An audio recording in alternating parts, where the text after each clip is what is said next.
আমাদের বাড়ির পাশে একটা খোলা মাঠ ছিল, আগারগা তালতলা। তো এখানে আসলে দুইটা টাইমে খেলা হতো। এক সময় আমরা জুনিয়ররা খেলতাম আর সিনিয়ররা রাত্রে খেলতো। তা আমার যার সাথে প্রেম, আ- আ- ও আসলে এখানে খুব ভালো ব্যাডমিন্টন খেলতো ওরা সন্ধ্যার পর। তা আমরা বসে বসে দেখতাম। তা আমার ভাই ইমিডিয়েট, আমার যে বড়, আমরা এক ক্লাসেই পড়াশোনা করেছি একসাথে। আহ, তা ও ক্রীড়া সম্পাদক ছিল ওইখানকার একটা সামাজিক ক্লাবে। খেলার সরঞ্জামগুলো আমাদের বাসায় থাকতো। এই উসিলায় আসলে আসা যাওয়া। তা এরকম 6 মাস আসা যাওয়ার পরে, এটা 89 ঘটনা, বছর শেষের দিকে সে আমাকে একটা চিঠি পাঠিয়েলো তার এক বন্ধুর মাধ্যমে। তা এসে আসলে প্রথম প্রেম এবং প্রথম চিঠি। আসলে সে একটা প্রেমের প্রস্তাব দিয়েছে। আর তা আমি আসলে কোনো উত্তর দিইনি প্রথম 2-3 মাস। এর মধ্যে সে কয়েকবারই পাঠিয়েছে, 3-4 বার বোধ হয়। এরপর 90-তে ম্যারাডোনার আমাদের বিশ্বকাপ খেলা যখন হয়, সে ম্যারাডোনার বিভিন্ন ছবি দিয়ে ওকে একটা পাঠিয়েছে আমাকে, বাধাই করে ওকে সিনারি পাঠিয়েছে ম্যারাডোনার। এবং সে কিভাবে জেনেছে ম্যারাডোনার প্রতি আমি খুব দুর্বল, মানে খুব ভক্ত আমি ম্যারাডোনার। এবং ফুটবল খেলি আমি সুযোগ পেলে, এবং এটা পাড়ার ছেলেপেলের সাথে, আমার সমবয়সের সাথে, মানে একদম ক্লাস 1-2 থেকেই মানে মারামারি লেগে যেত। তুমি মেয়ে, তুমি কিসের ফুটবল খেলবা? তো আসলে এই দুর্বলতাটা সে খুঁজে বের করেছে যে ফুটবল খেলার প্রতি আমার একটা বিশেষ দুর্বলতা আছে। তো ওইখান থেকে আসলে আমি মুগ্ধ হই। ওকে এবং 14 বছর বয়স, আমি তখন 7-এ পড়ি। আর 90-তে আসলে এইটা গিয়ে আসলে আমার প্রেমটা আমি উপলব্ধি করি যে না, এই মানুষটা আসলে আমার ভালো লাগা একটু একটু করে খবর নিয়েছে। আমি সাংস্কৃতিক অঙ্গনের মানুষ। স্কুল জীবন থেকে আমি আবৃত্তিতে প্রথম পুরস্কার পেতাম, বিতর্ক আচ্ছা রচনা প্রতিযোগিতা। এবং সে কবিতার বই আমাকে দিয়েছিল, মীর মোশাররফ হোসেনের কবিতার বইটা প্রথম সে আমাকে দেয়, আমার এখনো মনে আছে এইটাই। তা তারপরে আমার ফুলের প্রতি একটা দুর্বলতা আছে, মানে 3টা: ফুটবল, বই এবং ফুল। এই 3টার প্রতি আসলে আমার জীবনের প্রথম প্রেম।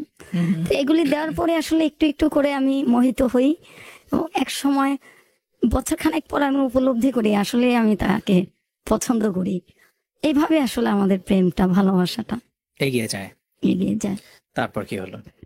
তারপরে আমার স্কুল ছুটির পরে সে দাঁড়িয়ে থাকে স্কুলের কাছাকাছি। অনেক সময় পেছনে পেছনে আসে, আমার ডাকনাম পাখি। তা মানে আমি প্রথম তো বছরখানেক তাকে হ্যাঁ না কিছু বলি নাই, কিন্তু এটা ওটা পাঠায় আমি রিসিভ করি তার বন্ধুর মাধ্যমে। পরে এক সময় এই আমার বান্ধবী বিনার বড় ভাই শামীম ভাই, উনি এটা ফলো করে। উনি এলাকার মানে প্রভাবশালী ফ্যামিলির একজন, এবং আমাকে খুব ছোট বোনের মতো স্নেহ করে। উনি মনে করে নিয়েছে যে এটা বোধহয় ইপটিজিং করছে আমাকে ওই আমলে। তা আসলে তখনকার তো খুব মানে বাধ্যবাধকতা ছিল, এবং গার্ডিয়ানরা অনেক বিষয়ে খেয়াল রাখতেন। একটু পাড়ায় দাঁড়িয়ে যদি 5 মিনিট কথা বলেছি, তাইলে এটা একটা রিউমার ছড়িয়ে যেত যে এই মেয়ে তো ভালো না, বা প্রতিবেশীরা, এটা আমরা খুব মাথায় রাখতাম, ভয় পেতাম যে কখন কে দেখে ফেলে Right. বা কথা বললে। তাই বাড়ির, এলাকার, পাড়ার সীমানায় কথা বলার চেষ্টা করতাম না। তো যার কারণে আসলে অনেকে ধরে নিয়েছিল যে বোধহয় আমাকে বিরক্ত করছে। আচ্ছা আর দূর থেকে আমি খেয়াল না করলে বলতো, ও পাখি তোর যন্ত্রণা। পাখি নিয়ে তো অনেক গান আছে, সে মাঝে মধ্যে গান গেত। এইটা আমার ওই ভাই, বান্ধবীর ভাই খেয়াল করার পরে, ওর সাথে ওর বন্ধু ছিল জামাল, মারা গেছে 2000-এ, বিহারি ফ্রেন্ড। এদের দুইজনকে আসলে কোমরের বেল্ট দিয়ে, ব্লু লেগুন চাইনিজ রেস্টুরেন্ট আছে আগারগা তালতলায়, আমার এক বড় ভাই এ নিয়ে এদেরকে আসলে খুব মারধর করলো। আমি পরে শুনলাম 2-1 জন তারই বোন হাঁটতে হাঁটতে ভোরবেলা এসে আমার বাসা খুঁজে বের করছে তার ভাই কাকে পছন্দ করে। কোহিনুর আপা, উনি মারা গেছেন গত বছর, ওর সেজ বোন। পরে ওর বোনের মুখ থেকে আসলে জানি যে ওকে অনেক মারধর করা হয়েছে। তখন আমি আসলে মনে মনে ভালোবাসি, কিন্তু ওইভাবে মানে প্রেমের তাকে কখনো বলি নাই যে তোমাকে আমি ভালোবাসি। ওকে। তো ওই মারধরের পরে 90-তে আমি আসলে সবকিছু শুনে যে প্রচন্ড মারধর করছে, আর তার বোন দেখতে চাইছে, তার বোন আসলে খুঁজে আমাকে বের করছে। ওকে। তা আসলে আমি মানবিক কারণেই আসলে আমি তাকে দেখতে গিয়েছিলাম তার বোনের বাসায় প্রথম। ওইখান থেকে আসলে প্রথম আমি মানে আমার উপলব্ধিটা যে আসলে আমি তাকে পছন্দ করি, ভালোবাসেন। ভালোবাসেন। ওই তারপর থেকে প্রথম বলেন। আসলে গিয়ে দেখলাম কি ওর বোনের বাসা, ওর পুরো পিঠ বেল দিয়ে পিটিয়েছে, ও খুব ফর্সা মানুষ, হ্যাঁ, খোলা গায়েও শুয়েছিল কাত হয়ে। তখন আসলে বুঝলাম যে আসলে মানে ফিল হলো যে আসলে এই মানুষটা আমাকে ভালোবাসে। বিরক্ত করতে করতে আসলে সে অনেকের চোখে পড়ে গেছে। এখন ফিল হলো যে না, এই মানুষটা আসলে আমাকে ভালোবাসে। এবং সে চুপচাপ ছিল, কোনো কথাবার্তা বলেনি, মাথাটা নিচু করেছিল। তা আমি বললাম, তুমি তো চেনো আমার বান্ধবীদের ভাইদেরকে, তাহলে তুমি কেন এদের সামনে এই পাখি পাখি করে আমাকে ডিস্টার্ব করো পিছন থেকে? তখন তো চুপ থাকলেই পারো। আর এই প্রতিদিন পিছনে হেঁটে আসার দরকার কি তোমার স্কুল থেকে এই পর্যন্ত? তা আসলে ওইখান থেকে আসলে ভালো লাগা, ভালোবাসা। তা আমি যেহেতু আবৃত্তি এবং গানের সাথে যুক্ত ছিলাম, নাচের সাথে, তো বিভিন্ন প্রোগ্রামে ওর সাথে আমার মিট হতো। এই পয়লা বৈশাখ, 21শে ফেব্রুয়ারি, 16ই ডিসেম্বর ওকেশনে যেহেতু আমি আবৃত্তি করতে যেতাম স্কুল প্রোগ্রাম বা অন্যান্য জাতীয় ইনডোর প্রোগ্রামগুলোতে, তখন ও দেখা গেছে কি আমি নাচের স্টেজে উঠতাম, সব গহনাগাটি তার কাছে রাখতাম। আচ্ছা। ব্যাপারটা এরকম হেল্পিং হ্যান্ড হয়ে গেল। এবং অনেক মুহূর্তের গল্প আছে। প্রথম আমি তার সাথে বোটানিক্যাল গার্ডেনে যাই, এবং এমনও দেখা গেছে সকাল 10টায় গিয়েছি, সারাদিন ছিলাম সন্ধ্যার আগ পর্যন্ত। সে আমাকে খুব মানে একদম বাসা কাছাকাছি দিয়ে যেত ওকেশন শেষ করে, অথবা কোনো প্রোগ্রাম হলো হয়তো 2 ঘন্টায় আবৃত্তি প্রোগ্রামটা শেষ হয়েছে, কিন্তু দেখা গেছে যে 2-4 ঘন্টা তার সাথে আমি, চন্দ্রিমা উদ্যানটা কাছে ছিল আমাদের আগারগাঁও তালতলা, ওখানে আমাদের মিটটা বেশি হতো ওকে। সংসদ ভবনের কাছে। আমি বৃষ্টিটা খুব পছন্দ করি, ওর মেয়ের নামটাও বৃষ্টি। বাহ। তো বৃষ্টি হলে ওই সংসদ ভবনের যে লেকের পার আছে, এখানে খুব নান্দনিক একটা বিষয় ছিল, যেহেতু ওখানে বসে বসে আমি ওই মুহূর্তগুলি দেখলে তখন আমার আসলে কবিতার প্রতি যে বললাম দুর্বলতা, তখন থেকে তৈরি হয়। তখন থেকেই তৈরি হয়। এবং সে আমাকে কবিতার বই দেয়, এবং ওই মোমেন্টগুলিতে আসলে এখনো মানে কিছু কিছু মুহূর্ত আছে জীবনের যেটা আমি তো আসলে ভুলে যাওয়া যায় না। ওকে। তো তখন আসলে একটা বন্ডিং হয়েছে। এবং এখনকার যে মানে প্রেম আমরা যেটা দেখি সচরাচর, তখন তো আসলে আমাদের অনেক বাইন্ডিং ছিল। 2 মাস, 4 মাস, 6 মাস পর আমরা মিট করতাম। হ্যাঁ, তখন তো এত খোলামেলা, এখন যত ইজি বলে যাওয়া যায় বাসা থেকে, মানে এটা একটা যুদ্ধ জয়ের মতো ছিল যে 6 মাস পর তার সাথে দেখা করতে যাচ্ছি। রাইট। এবং সে খুব চুপচাপ, ঠান্ডা প্রকৃতি, শান্ত। তাই আমার দেরি হলে সে আমাকে কিছু বলতো না, একটু 5-10 মিনিট চুপ করে থাকতো। কিন্তু আমার একটু রাগ বেশি, আমি এটা নিয়ে 1-1.5 ঘন্টা সিন ক্রিয়েট করতাম। তুমি Okay. কেন রাগ করে আসলা, আমি একা একা বসে আছি, এই দেরি হলো। তা আমরা আসলে খুব মানে আমাদের প্রেমের সময় তো অত মানে এখনকার যুগে যে চাহিদা, এটা দাও, ওইটা খাও, মার্কেট যাই, ফুচকা, এটা তো ছিল না।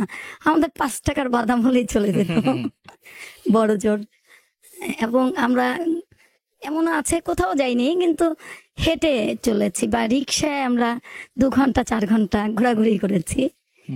তবে এই 5 বছরের প্রেমের সম্পর্কে একটা জিনিস মানে আমি তাকে রেসপেক্ট করেছি, যে এখন তো অনেক অযাচিত অফার আসে 6 মাস 2 মাসের প্রেমে, কিন্তু আমাদের পুরো 5-6 বছর প্রেমে সে কখনো আমাকে কোনো বাজে প্রস্তাব দেয়নি বা বাজে অ্যাটিটিউড মানে বিহেভ আমি তার কাছ থেকে পাইনি। হয়তো মাঝে মধ্যে আমরা একটু হাতটা ধরেছি, এই এতটুকুই আমাদের আসলে প্রেমের। কিন্তু ও আমাকে খুব চিঠি পাঠাতো, মানে দেখা হলো আস্তে করে একটা চিঠি দিত, দেখা হয়েছে, কথা হয়েছে, এটা তুমি বাসায় নিয়ে পড়বা। তো এই চিঠিটা পড়তে গিয়েও কে কখন দেখবে, কোনো সময় দেখা গেছে যে রাত 1:30-2টা সবাই ঘুমাই গেছে, তখন হয়তো আমি লাইট, মা মাঝে মধ্যে টের পেলে, এই তোমার রুমে লাইট জ্বালানো কেন, তো এই লুকিয়ে চুরিয়ে আসলে ওর চিঠি পড়তাম, ওর হাতের লেখা খুব সুন্দর। তা আসলে প্রায় 5-6 বছরও আমাকে 400-500 চিঠি দিয়েছে, প্রতি মাসে 2-4টা চিঠি দিত, সে চিঠি খুব লিখতো। এবং আমার বাবা মারা যে 92-তে রোড অ্যাক্সিডেন্টে ও 1 বছর মতো ও দেশে ছিল, রায়পুরে, লক্ষ্মীপুরের। তখনও মাঝে মধ্যে আত্মীয় স্বজন ওদের দেশ থেকে কেউ আসলে চিঠি পাঠাতো। ওই 1 বছর মধ্যে সে মাত্র 10-15টা চিঠি পাঠিয়েছে। তা আসলে আমাদের প্রেমটা মূলত ছিল হাঁটতে হাঁটতে গল্প করা, স্কুল থেকে বাসা পর্যন্ত আসা, এবং চিঠির যে আবেগ, একটা চিঠি যে কত মানে মুহূর্ত তখন ধারণ করত, কত আসলে কাঙ্ক্ষিত ছিল ওর হাতের একটা চিঠি। এটা আসলে যারা 90 দশকে জি। চিঠির প্রেম করেছেন তারা তারা রিয়েলাইজ করতে পারবেন। প্রথম যেদিন চিঠিটা পেলেন জি, সেই দিনের অনুভূতি কেমন ছিল? সেদিনের অনুভূতি ছিল, আমি আসলে ও একটা ভিউ কার্ড পাঠিয়েছিল ঈদের আগে আগে, সাথে একটা ছোট্ট চিঠি ওটার ভেতরে। ওকে। এবং আমার এখনো মনে আছে ওর প্রথম ভিউ কার্ডের লাইনটা ছিল ছোট্ট ছোট্ট বিন্দু, হ্যাঁ, অতল গড়ে তোলে সাগর মহাদেশ অতল, ওকে। এই 2টা লাইন দিয়ে ভিউ কার্ডের 2টা লাইন ছিল। এবং চিঠিটা ছিল আমি একটা ভরসা, ওকে। আমি তো তোমার সাথে কাটাতে চাই, ওকে। তোমাকে আমি অনেক ভালোবাসি, তোমাকে না পেলে আমি বাঁচবো না, গতানুগতিক যে কথাগুলি হয়। আচ্ছা। কিন্তু একটা কথা ছিল, জীবনে যত দুর্যোগ আসুক আমি তখন কখনো তোমাকে প্রতারিত করব না, আমি ঠকাবো না। আচ্ছা। ভাষাটা এরকম ছিল এটা প্রথম চিঠির? প্রথম চিঠি, আচ্ছা। ওই আমি কথাটাই বোধহয় সবচেয়ে বেশি টাচ করেছে। টাচ করেছিল। আমি তোমাকে কখনো ঠকাবো না, এবং আমার বাবা তোমাকে পছন্দ করেছে। ওকে। 1 বছর 1.5 বছর আমার বাসায় আমার ফ্যামিলির সবাই তোমাকে খুব পছন্দ করে, আর তাদের কথা তোমাকে তো বলেছে, আমার ছেলে যাকে পছন্দ করছে আমরা তাকেই মেনে নিব, বাহ। সুতরাং তুমি কেন আমাকে ফিরাবা। আচ্ছা। মানে প্রথম মানে চিঠিটাতেই আসলে এটা ছিল, তার আচ্ছা। আশ্বাসগুলো ছিল। হুম। এবং চিঠিটা আসলে কোনো কাঁচা হাতের চিঠি ছিল না, সে আমার 6-7 বছরের বড়, ওকে। খুব গোছালো চিঠি ছিল। আমি যেহেতু আবৃত্তি করি, হুম। আমি আসলে মুগ্ধ হয়েছিলাম।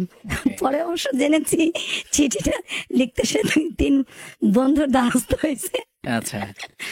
এই আর কি। তো ওইটা একটা এক্সিলেন্ট মোমেন্ট ছিল আমার জীবনে। আপনি কিছু প্রবলেম ফেস করেছেন, একটু সেগুলো একবার শুনি। আসলে মা খুব মারধর করেছিলেন যখন প্রথম চিঠি, মানে মার হাতে প্রথম ধরা খাই, হুম। যে আসলে প্রেমে পড়েছি। মানে ঘুরতে গিয়েছিলাম, তো ওইখান থেকে সে ওই যে বোটানিক্যাল গার্ডেনে গিয়েছিলাম, হুম। তা আসলে তো কখনো তো দূরে যাই না ওইভাবে। ওকে। আমার বাসাটা আগারগা তালতলা, তখন মা খুব মারধর করেছিলেন আমাকে, প্রচন্ড মারধর করেছিলেন, এবং আমাকে হাসপাতালে ভর্তি হতে হয়েছিল। ওহো। এবং আমি আসলে ওর এই প্রেমের 6 বছরে মার কাছে না হলেও 100 বার মারধর খেয়েছি। এবং আমার মা প্রচন্ড রাগে এক সময় যখন ফিরাতে পারলো না, তখন আমার বুকে পাড়া দিয়ে দাঁড়িয়েছিলেন আচ্ছা। এখন। এটার কারণ কি, মানে আপনার মা কি চাইতেন না যে আপনি প্রেম করেন, নাকি উনার ব্যাপারে না উনার না, কোনো অ্যালার্জি এখন ছিল? আমার হচ্ছে আমরা পটুয়াখালী অঞ্চলের, আমার দাদা বাড়ি, নানা বাড়ি একই বাড়ি, আর আমার জন্মস্থান বাড্ডা। তা আমার মা নোয়াখালীর মানুষদেরকে একটু অপছন্দ করেন। আচ্ছা, মানে এটা যেটা- এলাকাগত বিদ্বেষের কারণে? বিদেশ একটা, আরেকটা হলো তারা বলতেন যে ছেলেটা উচ্ছৃঙ্খল, দেশের জেল খেটেছে, এবং বিভিন্ন মেয়ের সাথে আমি খোঁজ খবর নিয়েছি। যখন ওদের বাড়ি থেকে বিয়ের প্রস্তাব দেয়, ওর বড় ভাই, উনি এখন আমেরিকা প্রবাসী, আমার ভাসুর নুরুল ভাই, হুম। এবং ওর বোন জামাই নাকি আমি জানি না, আমার জানার বাইরে যৌতুকের অফার করেছিলেন। আচ্ছা। তার ছেলে আছে আমার খুব প্রিয় ভাগিনা, রূপালী ব্যাংকে চাকরি করে। হুম। সোহাগ আছে, সোহাগের বাবা মা, এটা আমরা পরে জেনেছি, হুম। মানে টেকনিক্যালি বলেছে যে তো দেন। Okay. এই কারণে আমার মা আসলে না করে দিয়েছিলেন, এবং আমাকে ফেরাতে পারছিলেন না কিছুতে। আচ্ছা। এবং আমি বললাম যে ছেলে তো চায়নি, ছেলের বাবা তো চায়নি, বোন জামাইয়ের কথাটা এখানে কেন না, ওদের বাসায় তো থাকে। তা মা আসলে কিছুতে চাইতেন না, মা হয়তো অনুভব করেছিলেন অন্য কিছু, যেটা আমার আবেগপ্রবণ বা আমার কৈশোর বয়সে আমি বুঝতে পারিনি, ফিল করতে পারিনি। হয়তো মার চোখ দিয়ে দেখেছিলেন যে এই সম্পর্কটা হলে সন্তানের জন্য অনেক অমঙ্গল আসতে পারে। Okay. এই যখন ফিরাতে পারেন নাই তখন মা রাগের মাথায় আমাকে অনেক মারধর করেছেন। আচ্ছা। এই মারধরের বাইরে গিয়েও তার সাথে আমি আসলে রিলেশনটা রেখেছি। আমি অনেক অত্যাচারিত হয়েছি এবং দীর্ঘদিন মার সাথে আমার সম্পর্কটা অনেক খারাপ পর্যায়ে ছিল বলা যায়, দাগ কুমড়ো সম্পর্কের মতো ছিল। মা পরবর্তীতে আমি যখন স্বামীর বিয়ে হলো, স্বামীর ঘরে যাই, মা অনেক বছর খুব আন্তরিকতা নিয়ে আমার বড় ভাই আমার সাথে কথা বলেননি, প্রায় 12 বছর ওকে। এই আর কি। তা এই যে বললাম না এত বাধা বিঘ্নর মধ্যে, তারপরে পাড়া প্রতিবেশীর কথা, আমার বান্ধবী মণি ওদের এলাকাতেই থাকে পীরের বাগে, ওর বোন জামাই আসলে বলেছিল যে আরেকটা মেয়ের সাথে রিলেশন, মেয়েটাকে ধোকা দিয়েছে, তুমি একটু কথা বলো। তখন আমি আসলে এক সপ্তাহ এত একটা প্যানিকে ছিলাম, মনে হয়েছিল তখন, এটা আমার বিয়ের আগে 93 শেষের দিকে আমি ম্যাট্রিক দেই, তখন আসলে আমি বিশ্বাস করতে পারিনি, আবেগ কেমন কাজ করেছিল যে আমার আসলে প্রেমিকের দ্বারা এটা সম্ভবই না। কিন্তু এখন ফিল করি যে আচ্ছা, ওরা ওই আমার যে আপনি ভালো জানলেন, চেয়েছে। জানার পরে কি তাকে প্রশ্ন করেছিলেন? তাকে প্রশ্ন করেছিলাম, সে অস্বীকার করেছে। মেয়েটার সাথে আমি দেখা করেছিলাম ওকে। এবং মেয়েটা আমাকে যেটা বলেছিল, এটা নিয়ে আমার সংসার জীবনে আমি কখনো কথা বাড়াইনি 7 বছরে। ওই মেয়েটার নাম খাদিজা, ওর বোনের বাড়ির কাছেই থাকতো। বললো যে এই যে আমার সাথে এরকম 2-3 বছরের প্রেমে সে আমাদের বাসায় কেউ ছিল না, আসছে এবং আমার সাথে ফিজিক্যাল রিলেশনে গেছে। আচ্ছা, এটা আপনি কি মানে এটা ওই আজকেই সম্পর্কের সবাই আগে বলেছিলেন? আগেই বলেছিল, আমি গিয়েছিলাম তার সাথে মানে দেখা এটা করতে। কখন? আমার বিয়ের আগে, বিয়ের 6 আগে? মাস আগে। আচ্ছা, এটা জানার পরেও কেন আপনি বিয়ে করলেন? শুনি একটু। আমি ওকে মানে জিজ্ঞেস করলাম, তা আমি তো আসলে বলে না প্রেমে যেটা খুব বিশ্বাস করে, তা আমি তো তার সাথে বিভিন্ন জায়গায় গিয়েছি ঘুরতে। সে তো কখনো, এখনকার তো 3 দিনেও রিলেশনে ফিজিক্যাল সম্পর্কে অনেকে অ্যাটাচমেন্ট হতে চায়। তা আমি 5-6 বছরে এখানে ঘুরতেছি, সারাদিন থাকতেছি, বন জঙ্গলে ঘুরতেছি, সকালে বোটানিক্যাল গার্ডেনে গেলে 3 মাস হোক 6 মাস হোক, সে তো আমাকে এরকম কোনো অফার দেয়নি ওকে। বা আমার সাথে এরকম কোনো বাজে বা যৌনতা সংক্রান্ত কোনো মানে এরকম যার কারণে ইয়েটা আপনার আসেনি। বিশ্বাস হচ্ছিল না। বিশ্বাস হচ্ছিল না। ওকে। এবং ওই মেয়েটাকে আমি একটা সান্ত্বনা দিয়েছি যে তোমার বিয়ের সাথে ঠিক হয়ে গেছে, এবং তার সাথে আমি খুব টাচিং সম্পর্ক করে ফেলেছিলাম। মেয়ে একটা ট্রমা ছিল, এবং বিয়ের পরে আমি 1 বছর পর অনুভব করতে পেরেছিলাম যে আসলে আমার হাজবেন্ড দ্বারা ওই মেয়েটা অ্যাবিউজ হয়েছিল। এবং যখন ওই মেয়েটা ওই পাড়ায় আসতো, আমি মেয়েটার সাথে খুব ভালো আচরণ করতাম, মেয়েটা যাতে সুইসাইড না করে, এরকম একটা চেষ্টা থেকে ওই মেয়েটা এখন 2 সন্তানের মা, এখনো আমার সাথে তার ভালো সম্পর্ক আছে। Great, great. তো এবার আমরা তো তার ঘটনাটা শুনছিলাম, কিন্তু আমরা যেখান থেকে সরে এলাম, তো জি। প্রেমের কারণে আপনার মা আপনাকে খুব টর্চার করছে, পারিবারিক বাধা দিচ্ছে সবাই। তার ভালোর ফ্যামিলির জন্য। ক্ষেত্রে কি ছিল? তার ফ্যামিলি সবাই চাচ্ছিল, আমার ফ্যামিলি যেহেতু বেশি শিক্ষিত অনেকেই এবং চাকরি বাকরি করে, বেশি এস্টাবলিশড, ওদের ফ্যামিলিতে ব্যবসায়ী বেশি, এবং সবাই চাচ্ছিল। আমি অনেক সামাজিক মানুষ, আবার আমি ছোটবেলা থেকে কারো বিপদ আপদ হলে দৌড়ে যাই, সবার সাথে মিশুক। ওরা খুব আন্তরিকভাবে চাচ্ছিল আমাদের বিয়েটা হোক। ওকে। রিফিউজটা আমার ফ্যামিলিতে অনেকে খুব পছন্দ করে, কিন্তু আমার বড় ভাই আর মা নারাজি ছিল। আচ্ছা, আমার ভাই বোনদের সাথে ওর খুব সুন্দর সম্পর্ক ছিল, অন্যান্য ভাই বোনদের সাথে। তারপর 7 ভাই কিভাবে বোন। আগালো সামনের দিকে?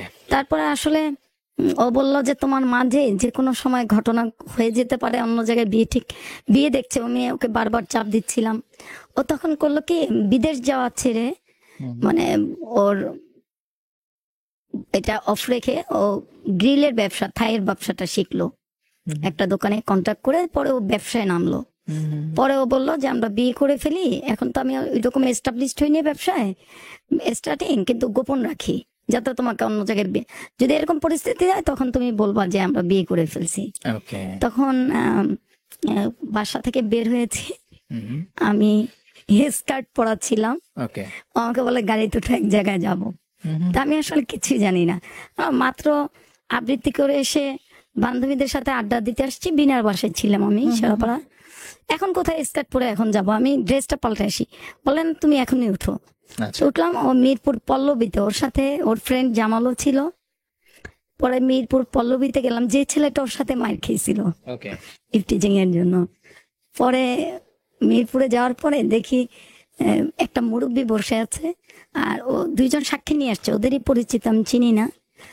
যে হুজুর ডেকে নিয়ে আসছে এবং বলতেছে এদিকে আসো, এখন দেখি কাজী অফিস লাগে। আমি বলছি তুমি এখানে নিয়ে আসছো, কোনো প্রিপারেশন নাই, কোনো কথা নাই, আর মাকে অনেক ভয় পাই, মা কেস মামলা যাই হোক, মা তোমার সাথে আমাকে এইভাবে যদি মার অমতে যাই তাহলে মা কোনোদিন মেনে নিবে না, এবং মেনে নিল আমি তো আমার মাকে চিনি, মার কাছ থেকে কোনোদিন আমি দোয়া পাবো না, তো তুমি আমাকে একটু স্পেস দাও, মাকে আমি রাজি করাই বিয়েটা করি।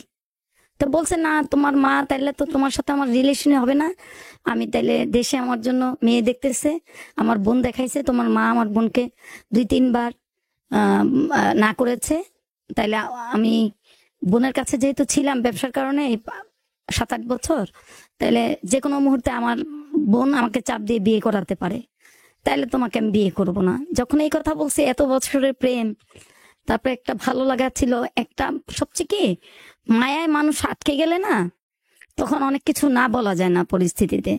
তখন আসলে ও যখন বলছে তাইলে আমি অন্য জায়গায় বিয়ে করে ফেলবো, আজকের পর থেকে তুমি আমাকে আর কোনো ফোন টোন দিবা না, কোনো যোগাযোগ করবা না। আমি টিএনটিতে ফোন দিতাম, ও আমাদের বাসায় টিএনটি লাইনে ফোন দিত। তখন আসলে কি করেছি আমি, আর কিছু বলি নেই। ও একটা পেপার দিল, কত টাকা কাবিন আমি তাও জানি না, আমার বিয়ে করতে বললো, আমি আসলে কাবিন নামায় সিগনেচার দিলাম। এটা আমি বিয়ের 5 বছর পর যখন ওর একটু একটু করে যে কোনো একটা ঘটনায় কাবিন নামা উঠাতে যাই, ও বললো যে 4 লাখ টাকা। তা আমি বললাম 4 লাখ টাকা, এত টাকা কাবিন করার দরকার নেই, আমার কাছে একটা টাকা পয়সা কম, মাত্র আমি 4-5 হাজার টাকা নিয়ে আসছি। তা আমি তো আসলে কাবিন কত ফি তখন ওই বয়সে বুঝি না, এটা 94-এর ঘটনা, 9 ডিসেম্বর। তখন আমি বললাম না তাহলে তুমি 50,000 টাকাই কাবিন দাও, বেশি লাগবে না। আসলে তখন আমাদের কাবিন হলো। এই বিয়ের পরে এদিন হলো, আমি বলি ওই দিন হলো প্রথম ওই আলিফ লায়লা প্রচার হচ্ছে, আচ্ছা, ফার্স্ট এডিশন অথবা দ্বিতীয় এডিশন। রাস্তাঘাট সব ফাঁকা, আলিফ লায়লা দেখার সময় রাত 9টা কি 8টা পরে, সংবাদের পর 9টায় মেবি 8:30 থেকে 9টা, তখন ও আমাকে বাসার গেটে অন্ধকার বেবি ট্যাক্সিকে নামাই দিয়েছে। ওকে, তখন আমি যখন পুরো রাস্তায় আসতেছিলাম না, ওর হাতটা ধরে বসেছিলাম, এবং আমার মনে হচ্ছিল যে আমি আসলে পৃথিবীর সবচেয়ে সুখী মেয়ে, সবচেয়ে সুখী মানুষ, বাহ, যে মার সাথে আমার দূরত্ব হয়ে গেছে, জন্ম হয়ে বাবা দেখি নাই, আমার মার গর্ভে থাকতে বাবা মারা গেছে উত্তর ব্যাংকে কর্মকালীন, আমার আপন একটা ভাই নাই, আমি একটা সঙ্গী পেয়েছি যে একটা অভিভাবক। সারা রাস্তায় আসলে আমার মনে হচ্ছিল যে আমার থেকে আসলে ওই মুহূর্তে পৃথিবীতে কোনো সুখী মানুষ নাই। বাহ, নিজেকে খুব সুখী, খুব হালকা হালকা লাগছিল, একটা অন্যরকম থ্রিলিং অ্যাডভেঞ্চার, কেউ জানে না। এখন তো আমাকে অন্য কোথাও আর বিয়ে শাদী মা চাইলেও দিতে পারবে না, এত মারধর, এত জুলুম, এত শাসন, এত অপবাদ, তারপরেও কিন্তু আমি মানে এমন একটা রিলেশন ছিল, পাড়া এলাকা সবাই জানে। লাস্টে যখন আব্বা কিছুতে ছাড়াতে পারছিলেন না, আমার সৎ বাবা, আমি আপন বাবা দেখিনি, উনি আমাকে খুব স্নেহ করতেন, মার সাথে দূরত্ব, কিন্তু বাবার সাথে আমি বন্ধু ছিলাম, ওকে, সৎ বাবার সাথে। বাবা তখন বললো থাক, ও এত করে ওর যখন ভালো লাগে, কিন্তু বাবা মারা যাওয়ার পরে মা বেঁকে গেছিলেন। জি, এবার বিয়ের পরের জীবনটা শুনি, কেমন হলো আপনার প্রথম অভিজ্ঞতা?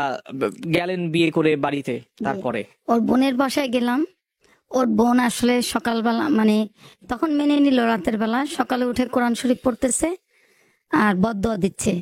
আচ্ছা, মানে কোরআন শরীফ খুলে সে বদদোয়া দিচ্ছে আর বলতেছে, কোরআন শরীফ পড়ে আর বলে যে একদিন হলো আমি আমার এই ভাইকে দ্বিতীয় বিয়ে করাবো, তুই বিয়ে করে নিয়ে আসছিস, এই মেয়ে তো সুন্দরী না। আচ্ছা, এতদিন কিন্তু আমার চেহারা নিয়ে কোনো কথা হয়নি তাদের পরিবারে, এর তো কিছু আনলি না, তুই এইভাবে বিয়ে করে আনলি। আমরা পারিবারিক ভাবে করলে, ওর মা ব্যাংকে চাকরি করে, হ্যাঁ, আমরা ওইভাবে একটা সাপোর্ট পেতাম, ঘর বাড়ি সাজিয়ে দিত। তখন আমার মানে এরকম 1 সপ্তাহ করেছে, 1 সপ্তাহ পর আমার শ্বশুর আসছে, বলছে যে আমার ছেলে যাকে বিয়ে করছে তুমি এইসব আর কথা বাড়াবো না। তাই আমার শ্বশুর আসলে একটা সাপোর্ট দিয়েছে, আমার ভাসুর মানা করেছে তাকে। তারপর সে আসলে টিটকারি দিয়ে কথা বলে, আমার ওই ননদ কোহিনুর এ আসলে বলে। এছাড়া অন্যান্য শ্বশুর বাড়ির সবাই আমাকে গুড রিসিভ করেছে। ওকে, তা প্রায় অশালীন কথাবার্তা যখন বলে, টিটকারি মারে, তখন আসলে আমার শ্বশুর বলল যে তুমি অন্য জায়গায় বাসা দেখো। তা আমি প্রায় 2 মাস ছিলাম। তা আমি ওর যে মেয়ে লাইভে আছে খুশি, আজকে শুনতেছে, আমি আমার সাবেক শ্বশুর বাড়ির সবাইকে আসলে লাইভের ব্যাপারে বলেছি। ওকে, গ্রেট। কালকে মার কাছ থেকে আমি দোয়া নিয়ে আসছি। মা, আমি যেহেতু গল্প বলতে যাব, অনেক সত্যই হয়তো আমাকে বলতে হয়।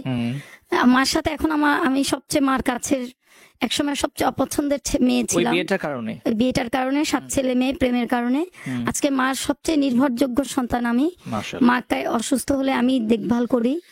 এবং মার কাছ থেকে কালকে আপনি যখন ফোন দিয়েছিলেন এখান থেকে, মার থেকে আসলে আমি অনুমতি নিয়ে আসছি। বাহ। আমি চেয়েছি এই জায়গাটা আসি অন্তত মা যাতে পরে শুনে অসন্তুষ্ট না হয়। ওকে। আমি আসার আগে সন্ধ্যায় ইফতার খেয়েছি। আমার সাবেক একটাই ননদ আর 5টা ননাস এই রামপুরাই থাকে, ননদের বাসায় উঠলাম। এবং আমার সাবেক ননদের 2 মেয়ে আজকে আমাকে রেডি করে দিল, বাহ। সাজিয়ে দিল, মামি তোমার যাওয়া উচিত। এবং আপনার মানে সে কিন্তু শুনছে আপনাকে, আপনার খুব ফ্যান, আপনার লাইক পেজে আছে। আমি যখন Thank you বললাম so উদয় ভাই সাক্ষাৎকার নিব, সে খুব তাড়াহুড়া করে আমাকে আধ ঘন্টার মধ্যে সাজিয়ে দিল। গ্রেট। এবং আমি ভালোবাসার গল্পটা যে বলতে আসছি, আমার ওই ননদের আপন ভাইয়ের সাথে, ওরা পিঠাপিঠি ভাই বোন। আমার ননদ 9 নম্বর ও 8 নম্বর আমার হাজবেন্ড। এবং এখনো আমার শ্বশুর বাড়ির সাথে আমি রিলেশনে নাই, কিন্তু আমি আসলে তাদের সাথে আমার একটা সম্পর্কটা আছে। চমৎকার শুনে। আমি হাজবেন্ডকে ডিভোর্স দিচ্ছি যে কোনো প্রেক্ষিতে, কিন্তু আমার শ্বশুর বাড়ি ওই ভালোবাসাটা আজও আছে। সংসার জীবন যেটা বলছিলাম, সেটা হলো এই আলাদা হওয়ার পরে আমাদের মধ্যে মানে খুব মানে প্রেমের মতোই একটা বছর 2 সম্পর্ক।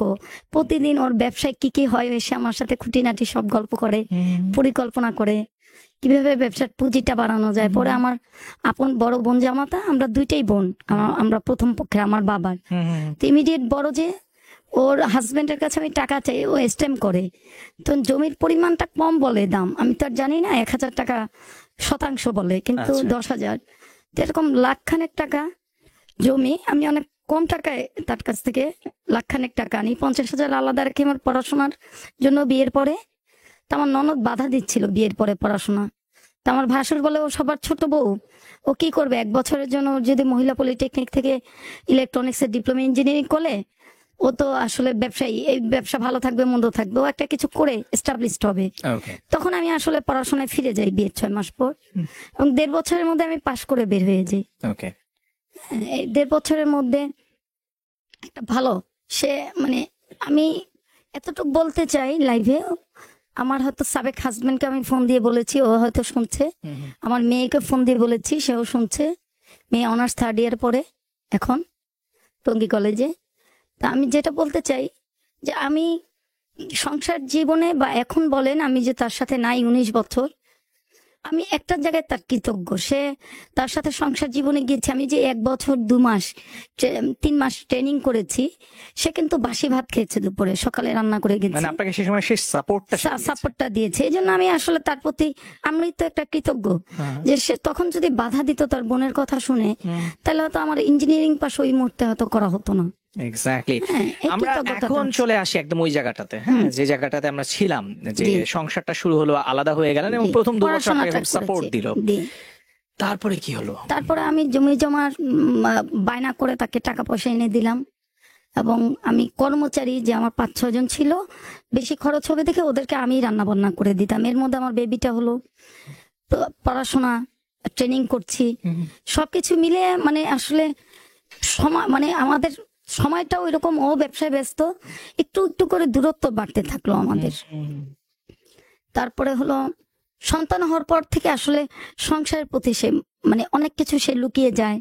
অনেক সময় উছিলা করে সে বাচ্চাটা হওয়ার পরে 97 পর থেকে, এরপরে সে একটু মাঝে মধ্যে রাত্রে বাসায় আসে না। তারপর অনেক কিছু তার কথা কাজে মিল পাই না, মাঝে মধ্যে সে বাজার না দিয়ে 2-3 দিন উধাও হয়ে থাকে। তা আসলে আমি 4-5টা কর্মচারী প্রচুর পরিশ্রম করেছি। ওর ব্যবসাটা মূলত ও বিভিন্ন জায়গায় কাজ কন্ট্রাক্ট করছে, মূলত আমি দেখেছি। দেখে এক সময় আমাদের আসলে সাংসারিক যে দৈন্যতা এটা ঘুচে গেল। টাকা পয়সা ফার্নিচার আমরা সব গুছিয়ে গেছি, এখন আসলে ভোগের সময়, সুখের সময়। ওই সময়টা আসলে তার সাথে, এবং তার বোন খুব ডিস্টার্ব করতে থাকলো, কোহিনুর আপা। সে সত্য মিথ্যা ভাইকে বলে, সে যাচাই না করে এটা এসে বাসায় লাগে। এক সময় দেখা গেল কি সবকিছু সংসার, বাচ্চার জন্য ঘুমাতে পারছি না, কর্মচারী রান্না বান্না 3 বেলা, সবকিছু মিলে আমার রাগটা বেড়ে গেল। এমনি তো আমি একটু রাগ, ওর থেকে একটু রাগ আমার বেশি ছিল, এটার মাত্রা আরো বেড়ে গেল। ওকে এবং আমি তার সাথে রিলেশনে গেলেই শারীরিকভাবে একটু উইক হয়ে যেতাম। ওকে এবং আমি যখন ডাক্তারের কাছে যেতাম তখন বলতো যে আপনার হাজবেন্ড ওয়াইফ দুজনেই আপনার ব্যবস্থা নিবেন ওকে শারীরিক সম্পর্কের সময়। তখন এটা আমার কিন্তু এটা 96 শেষের দিকে 2000 দিকে এসে আমরা আমাদের দক্ষিণ পীরের বাগে এক ডাক্তার আপার কাজ, মানে আমরা নেই থাইয়ের কাজ গ্রিলের। তখন আপা আবার আমার এক কাজিন, সে বরিশাল মেডিকেল থেকে পাশ করা, সালমা আপির ব্যাচমেট উম্মেহানি আপা, সে বলল যে তাকে দেখাইলাম। তাকে দেখানোর পরে তার কয়েকদিন পরে তার মাথা ফেটে গেছে। এটা বোধহয় 2000-এর ঘটনা। তখন তাকে সে টেকনিক্যালি, আমি এটা পরে জেনেছি, রক্ত পরীক্ষা করতে দিল তার বন্ধু বান্ধবের সাথে ঝগড়া লেগে। ওইখানে পরে আমাকে ডাকালো। এটা ঠিক আমার সংসার ডিভোর্স হওয়ার 4-5-6 মাস আগের ঘটনা, মানে 2000 শেষের দিকে, ডিসেম্বর নভেম্বরের দিকে। পরে বলল, আমি যখন সিমটম গুলি বললাম তখন সে বলল যে ঠিক আছে, তুমি তোমার হাজবেন্ডকে ডিভোর্স দিয়ে দাও, খুব রাগ করে। তা আমাকে তো সরাসরি বলতে পারে না, সালমা আপাকে দিয়ে বলাইছে। তখন আমি বললাম কি, সবুজ ছাতা, এখানে সারাপাড়া একটা ইউনিট আছে, ওখানে গেলাম হেলথ ক্যাম্পে। তখন ওই একটা নার্স আপার সাথে খুব সম্পর্ক, 3-4 বছরের রিলেশনে পরে সে বলল, আপনার হাজবেন্ড এই যে জীবাণু রক্তে, আপনার হাজবেন্ড বোধহয় অনেক খারাপ মেয়ের সাথে যায়, অথবা যেই মহিলা হতে পারে, পুরুষ হতে পারে, এইখান থেকে জার্মটা আসে। তখন উদয় ভাই, আমি যদি বিয়ের পরে বা বিয়ের আগে কখনোই কারোর সাথে ফিজিক্যাল টাচে না আসি, অ্যাটাচমেন্টে না আসি, তাহলে তো আমার দ্বারা এই জীবনও আসা সম্ভব না। সেটা হচ্ছে ভিডিআরএল রিয়েক্টিভ, এবং তার থেপা পরীক্ষা করেছে THPA, এবং ওইটা রিয়েক্টিভ আসছে। তখন মানে ডকুমেন্ট তার আমার কাছে নাই, আমি জেনেছি, মানে বলল যে আপনার হাজবেন্ড তো আমার এখানে আসছিল, এই ঘটনা, উনি 2জনকে দেখেছিল। পরে উম্মেনে আপার সাথে এসে বললাম যে আপা এই ঘটনা, সে তো স্বীকার করে না। আর আমার না, ওই যে বললাম যে প্রথম প্রেম, আর সে চুপচাপ বাসায় আসে, উচ্ছৃঙ্খল ব্যবহার নাই, কিন্তু ওই বোনের সাথে কোনো কিছু হলে সে আমাকে মারধর করে। ফার্স্ট 99 যে খেলাটা হলো, যেদিন বিশ্বকাপ খেলা, তার প্রথম দিনই সে আমার এক কর্মচারী, ছোট 10 বছরে, আমার বাসায়ও কাজ করে, দোকানেও ফুড পারমাস খাটে। ও বাজার কম করেছিল, 5 না 10 টাকার হিসাব নেই। সে খুব ঠান্ডা, রেগে গেলে ভয়ঙ্কর, সে কাপ উড়িয়ে মারে, কাজ। এটা আসলে জানালায় লেগে ওকে আমি সরাই দেই, কাজটা ঠিক দরজা জানালার মাঝখানে লেগে আমার মাথার মধ্যে অ্যাটেম্প। পরে যখন কাজের ছেলেটাকে হাত তুলতে পারে না, ও আমার দিকে ছুঁড়ে মেরে একদম মাথা বরাবর। আমার মাথার একদম তালু যেটা, সেখানে 6টা সেলাই পড়ে। আমি সোহরাওয়ার্দী হাসপাতালে গিয়ে সেলাই করি। আমার বাচ্চাটা তখন ছোট, 99-তে বোধহয় 2-3 বছর। তো পুলিশ খুব জিজ্ঞেস করছিল বারবার, আমি বলতেছি বাথরুম, তো বাথরুম থেকে পড়লে তো আপনার মাথার তালুতে কাটবে না। হ্যাঁ, এবং তালুর জায়গায় তো আসলে চামড়া থাকে না, খুব কষ্ট, এবং অনেক ব্লিডিং গিয়েছিল, আমি সাদা হয়ে গিয়েছিলাম। তখন আমি একবার, ও আমার দিকে তাকাচ্ছিল, পুলিশ যখন জিজ্ঞেস করতেছে আমাকে উঠিতে শিলাই, আর বাচ্চাটা ওর কোলে। তখন আসলে ভাবলাম যে আজকে পুলিশকে বলবো, হয়রানি করবো, আমার বাচ্চা নিয়ে তো মার বাসায় জায়গা নেই, যেটা আমি সম্পর্ক করে বিয়ে করেছি। আসলে এর 6 মাস পর তার শার্ট ধুতে গিয়ে দেখি সে একই ডিজাইনের, মানে একই চেক শার্ট সে খুব পছন্দ করে, আর আমি তার শার্টগুলি সব দিয়ে খুব, সে টিপটপ, মানে পোশাক আশাকে সে খুব মানে ফ্যাশনেবল। তা আমি মানে আসলে অনেক, সে দেখতে অনেক হ্যান্ডসাম, 6 ফুটের কাছাকাছি, চেহারা অনেক সুন্দর। আমার মেয়েটা তার বাবার মতো হয়েছে, এবং আমি সবসময় চেষ্টা করতাম যে আমার হাজবেন্ডকে যাতে আসলে সুন্দর দেখায়। তার আসলে পোশাক আমাকে মার্কেট করতে দিলে, আমি মার্কেটের টাকা রেখে ফার্স্ট মার্কেটে গিয়ে যতই ও নিজে কিনুক, ওর জুতাটা কেনা, ওর ভালো একটা, মানে আমি প্রথম গিয়ে আসলে আমার হাজবেন্ডের মার্কেটটা করতাম 7 বছরে। কখনো এরকম হয় নাই যে আমি শুধু আমার আর আমার, তারপরে আমার ননদের ছেলে মেয়ে, ওরা আমার যারা, আমার সব ননদের ছেলে মেয়েরা আমার প্রিয়, 6 ননদের ছেলে মেয়ে যারা আমার ভাসুরের, ওদের মার্কেট কি দেখলেন? রাশিদা না যেন হামিদা, এই মেয়েটার, কাজের মেয়েটার নাম হামিদা, মানে এই ব্যাপারটা আমরা জানি না। এবং আমার বাসায় কাজ করতো একটা মেয়ে, হামিদা নাম, ওকে।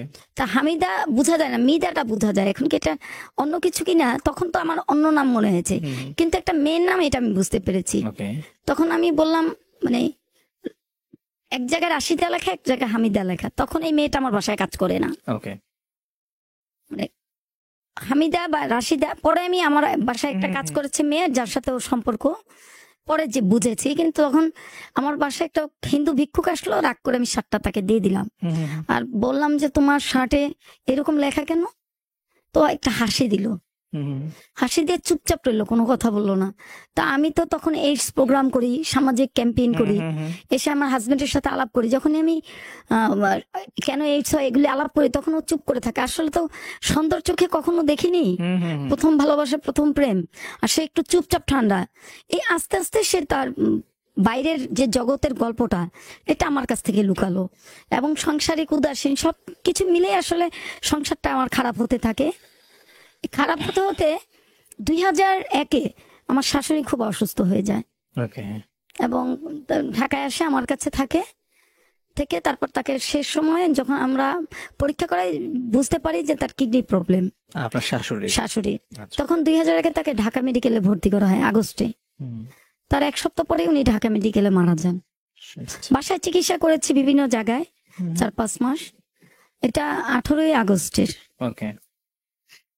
এবং মারা যাওয়ার পরে মাইক্রোবাস ভাড়া করে, আমার তো ছোট বাচ্চা, আর আমি ওনাকে আমার বাসায় ছিল তো, বিভিন্ন টেনশনে, পারিবারিক এবং অশান্তি, আমার ননদকে নিয়ে আমিও খুব মানে সহ্য করতে পারতাম না। ননদের ছেলে মেয়ে আসলে আমি খুব আদর করি, কিন্তু ননদ প্রত্যেকটা বিষয়ে যখন আর্গুমেন্ট করে, আমার এই ননাস কোহিনুর, তখন আমি মেনে নিতে পারতাম না। তুমি রাত্রে কেন আসো? আমি ওর বোনকেই দোষারোপ করে আসলে আমাদের সাংসারিক দ্বন্দ্ব।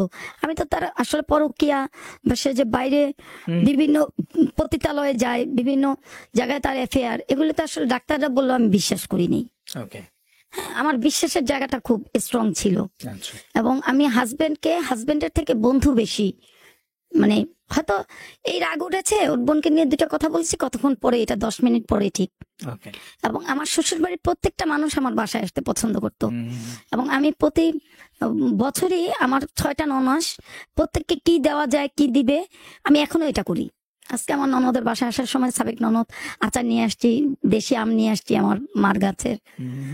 ও কি পোশাক আশাক পছন্দ করে, তাদের সাথে সম্পর্কটা আপনার সবসময় ভালো। হ্যাঁ, এবং ওইটা সংসার জীবনও। তা আসলে এই জন্য আমি ওইটাকে কখনো চারিত্রিক ভাবে আমি নেইনি, সন্দেহ করিনি। তা যখন আমি আমার শাশুড়ির লাশ দাফন করে আসলো, পরের দিন সকাল 11টায় আসলো। 11টা থেকে 12টার মধ্যে আসছে, মানে মাইক্রোবাসে 5 ঘন্টা 5.5 ঘন্টা লাগে রায়পুর থেকে আসতে। সে সাবেক এমপি সাহেব, মানে আমার চাচা শ্বশুর, লক্ষ্মীপুরের রায়পুরের। তা ওই মাইক্রোবাস নিয়ে গেছে, ওই মাইক্রোবাসই তারা ফেরত এসেছে ঢাকা মেডিকেল থেকে।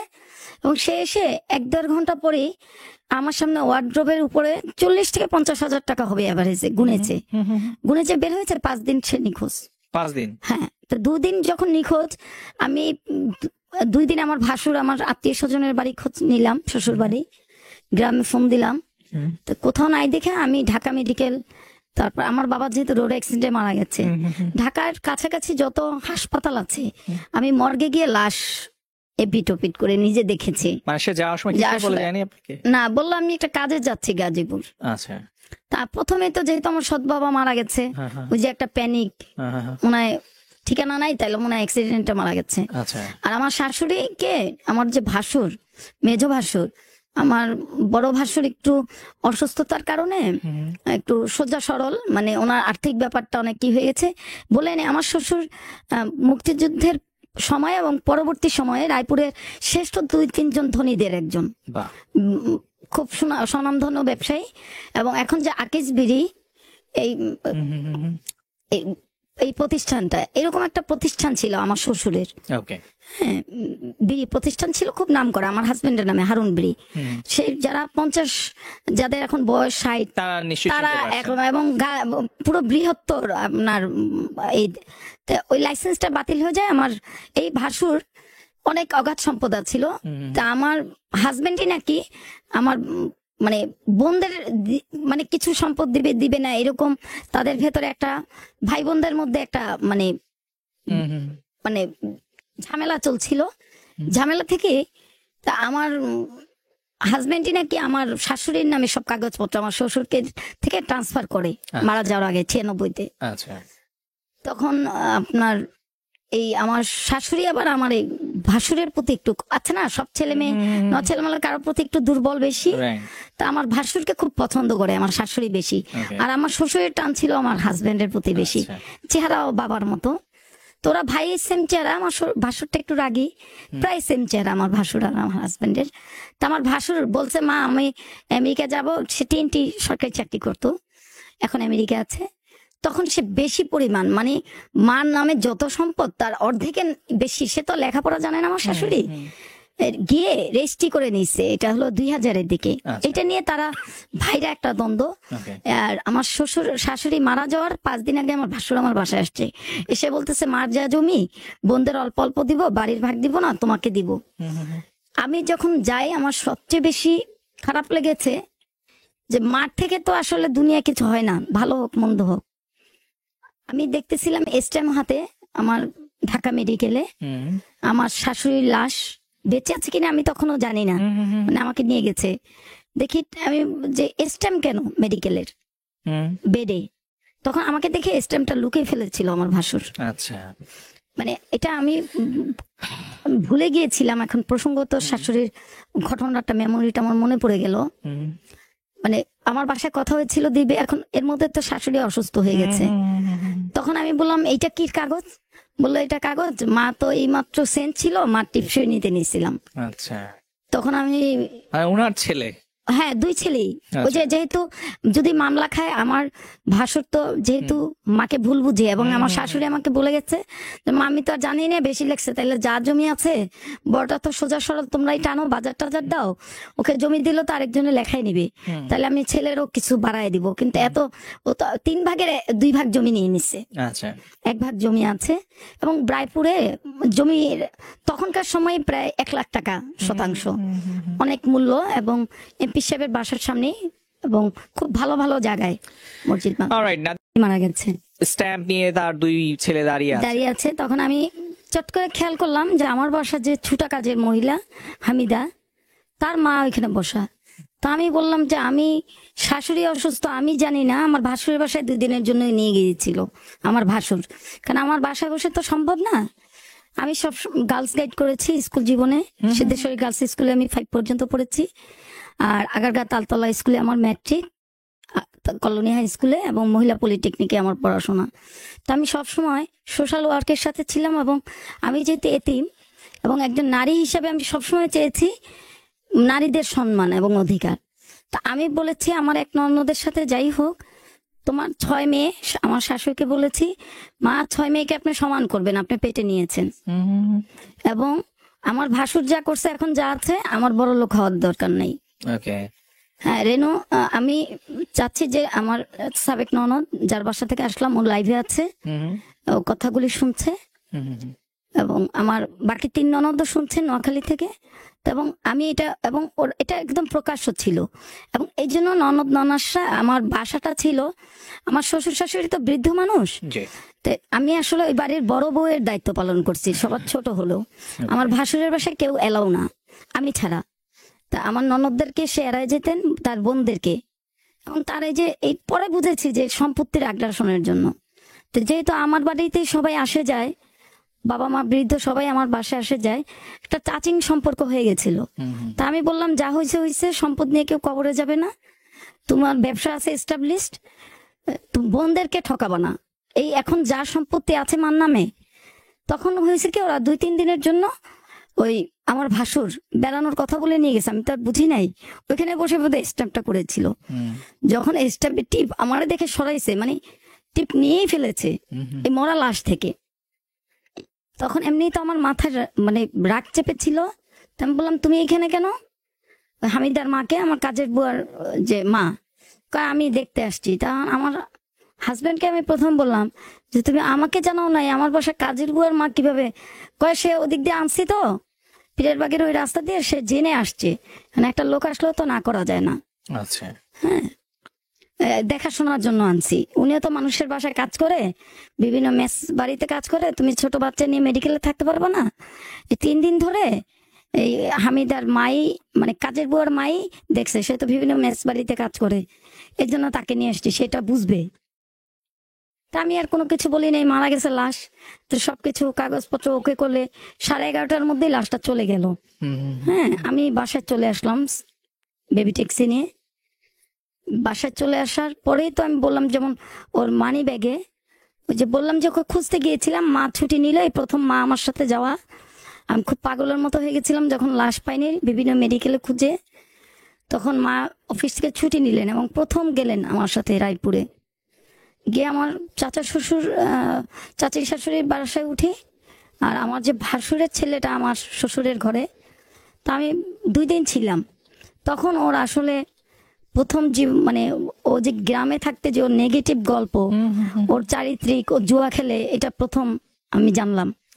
যে ওর বাবার ব্যবসা, দুই ভাইয়ের ব্যবসা ধ্বংস করেছে। গুলিস্তানে বিশাল মার্কেট ছিল, দোকানপাট, এগুলি জুয়া খেলে সব রয়েছে। এবং 2 বোন জামাইকেও সে পথে নামাইছে জুয়া খেলে। তার বাবা তাকে খুব বিশ্বাস করতো। এবং আগে তো এত ব্যাংক সিস্টেম ছিল না, ওই যে গদির নিচে হলো টাকার বান্ডিলগুলি রাখতো। সে যথেচ্ছ চার করছে এবং তখনই তার এই নারী ঘটিত বিভিন্ন সমস্যা গ্রামেও। এই জন্য দেশে রাখতে না পেরে সে 1 সপ্তাহ জেলও খেটেছে। তারপরে দেশে রাখতে না পেরে তাকে ঢাকায় বোনের বাড়িতে পাঠিয়ে দেওয়া হয়েছিল। এটা আমি জানতে পারি। জানার পরে আমার মা চলে আসছে, মানে চলে আসি তার 2 দিন পরে এসে 5 দিন শেষে 6 দিনের দিন বাসায় আসে। মানে আমার শাশুড়ির মিলাদ পড়ালাম, তো ইমাম সাহেব জিজ্ঞেস করতেছে যে এটা কার দোয়া। আমি যখন বললাম আমার শাশুড়ি, আপনার হাজব্যান্ড কই, 4-5 দিন নাই। উনি খুব অবাক হয়ে আমার মাথায় হাত দিয়ে বলছিল যে মা দোয়া করি, হ্যাঁ, যে জীবনে যত ঝড়ঝাপটা আসুক তুমি যাতে কোথাও না থাকো, আমি মসজিদের ইমাম। মানে ওই মোমেন্টটা আমার কাছে খুব টাচি। যখন সে ফিরলো, আমি মানে ম্যাচ ছিল না ঘরে, ম্যাচ আনার জন্য ওর মানি ব্যাগে হাত দিয়েছি। ও ঘুমের ভান করতেছে, নাক দিয়ে পানি পড়তেছে, সর্দি, আর গেঞ্জি সেট নিয়ে আসছে, আর কিছু ফল নিয়ে আসছে, সাথে একটা মানে ড্রেস, লুঙ্গি এবং নাইট ড্রেস। আমি বললাম এই লুঙ্গি হাতে করে নাইট ড্রেস মানে মিলাতে পারছিলাম না। ও বলে এমনি গেছিলাম তো বন্ধু বান্ধবের বাসায় 4-5 দিন, মন ভালো না, রায়পুরে। ও কিন্তু জানে না যে আমি দেশে গিয়েছি। তা আমি বললাম কই তুমি তো রায়পুর যাও না। আমি তো রায়পুর গিয়ে আসছি। এই যে প্রথম মিথ্যা ধরা পড়লো। মিথ্যা ধরা পড়ায় আমি ওকে ঘুমাইতে না দিয়ে রাগ করে বসায় রাখছি। তখন সে আমার গলা চেপে ধরছে, গলা চেপে ধরে এবং আমার মেয়েকে রড দিয়ে একটা বাড়ি মারছে। আপনার মেয়েকে? মেয়েকে। আপনার মেয়ের বয়স কত? 4 বছর। আচ্ছা, 4 বছর 2-3 মাস এরকম।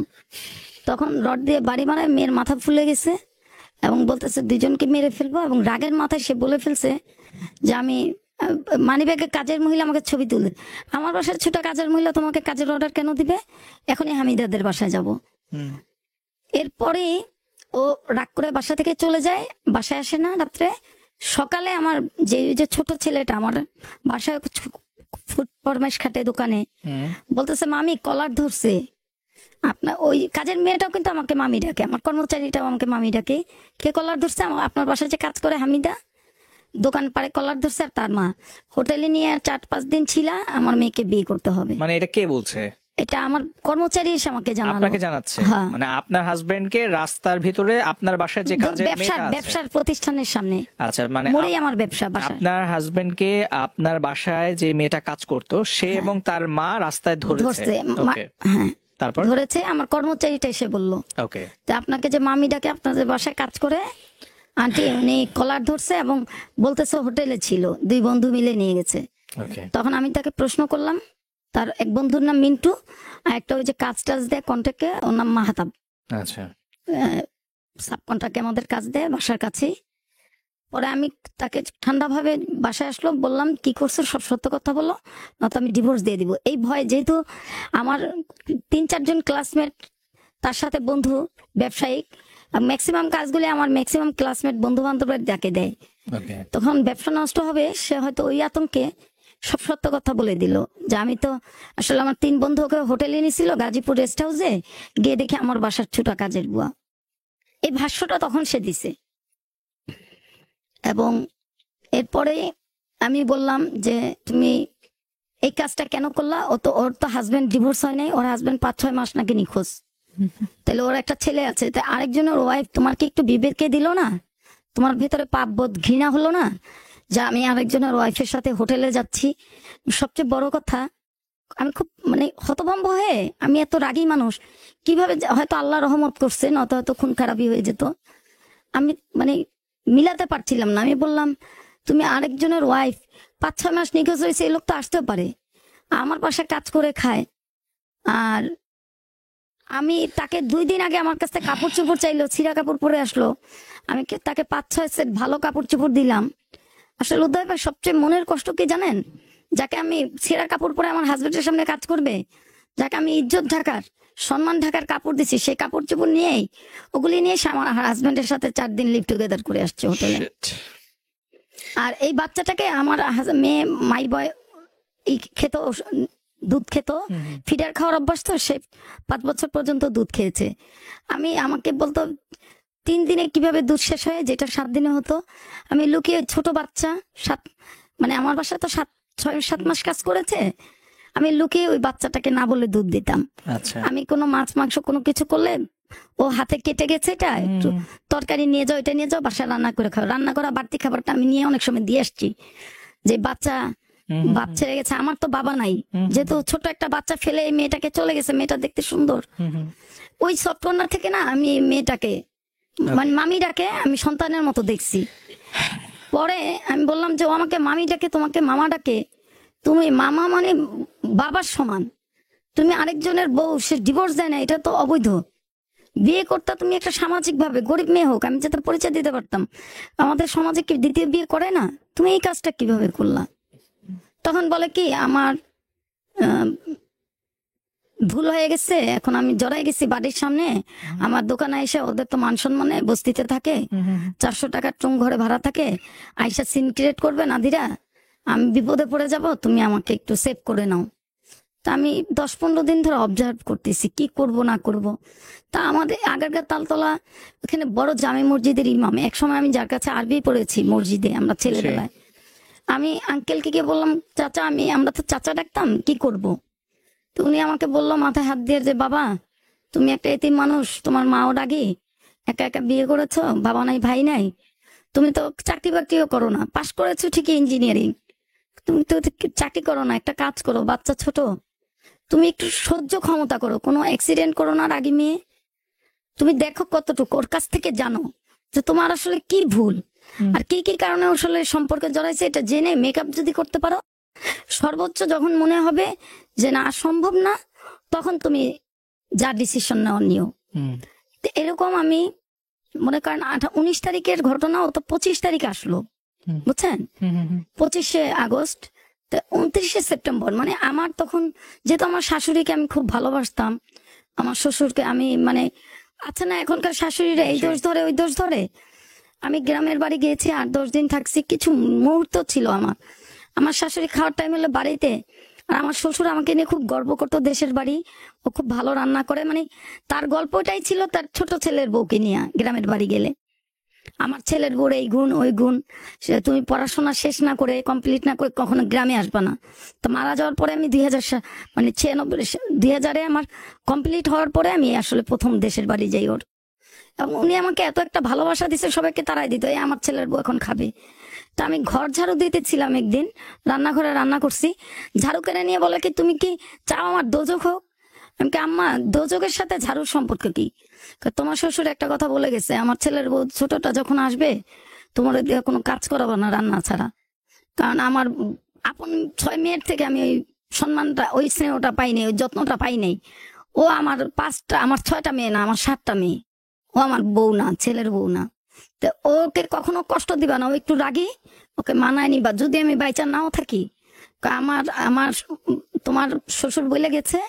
তো ওই স্মৃতিগুলি মনে পড়ে আমি আসলে খুব কষ্ট পেয়েছি, তখন ভাবছি যে যাই কিছুই হোক, 40 দিনের মধ্যে অন্তত আমি বাসা ছাড়বো না।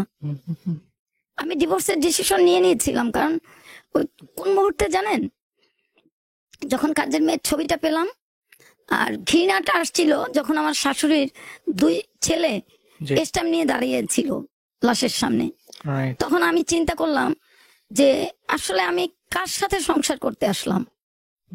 আর আমি তো পরকীয়ার ব্যাপারটা জানতাম না, তার অবৈধ সম্পর্ক, যখন ছবিটা পেলাম সে স্বীকার করলো এবং আমার গলা চেপে ধরলো এবং খুব মারধর করছে। আচ্ছা, মানে উনি ভুলটা করেছেন আবার উনি আপনাকে মারধর? হ্যাঁ, মারধর করেছেন। এবং লাস্ট 1.5 বছর এই মেয়েটা বোধহয় 1.5 বছর মেয়ের সাথে সম্পর্ক, বছর খানেকে সে আমার সামান্য উচিলা পেলেই মারতো। আচ্ছা, এবং মানে কোনো কারণ লাগতো না। ওকে, কিন্তু এই যে মেয়েটা যখন আপনার বাসায় কাজ করতে আসতো, মানে আপনি কখনোই বুঝতে পারেন না? না, আমার বাসায় তো তাকে দেখাইতে আনছি। পরে যেটা অনুভব করেছি যে আমার বাসায় ফার্নিচার তো ম্যাক্সিমাম আমার করা। ও শুধু আমার মনে আছে সংসার জীবনে 100 না 150 টাকা দিয়ে 1 সেট গ্লাস আনছিল। আলমারি আমি আরেকজনের কথা বলে টাকা দিছি।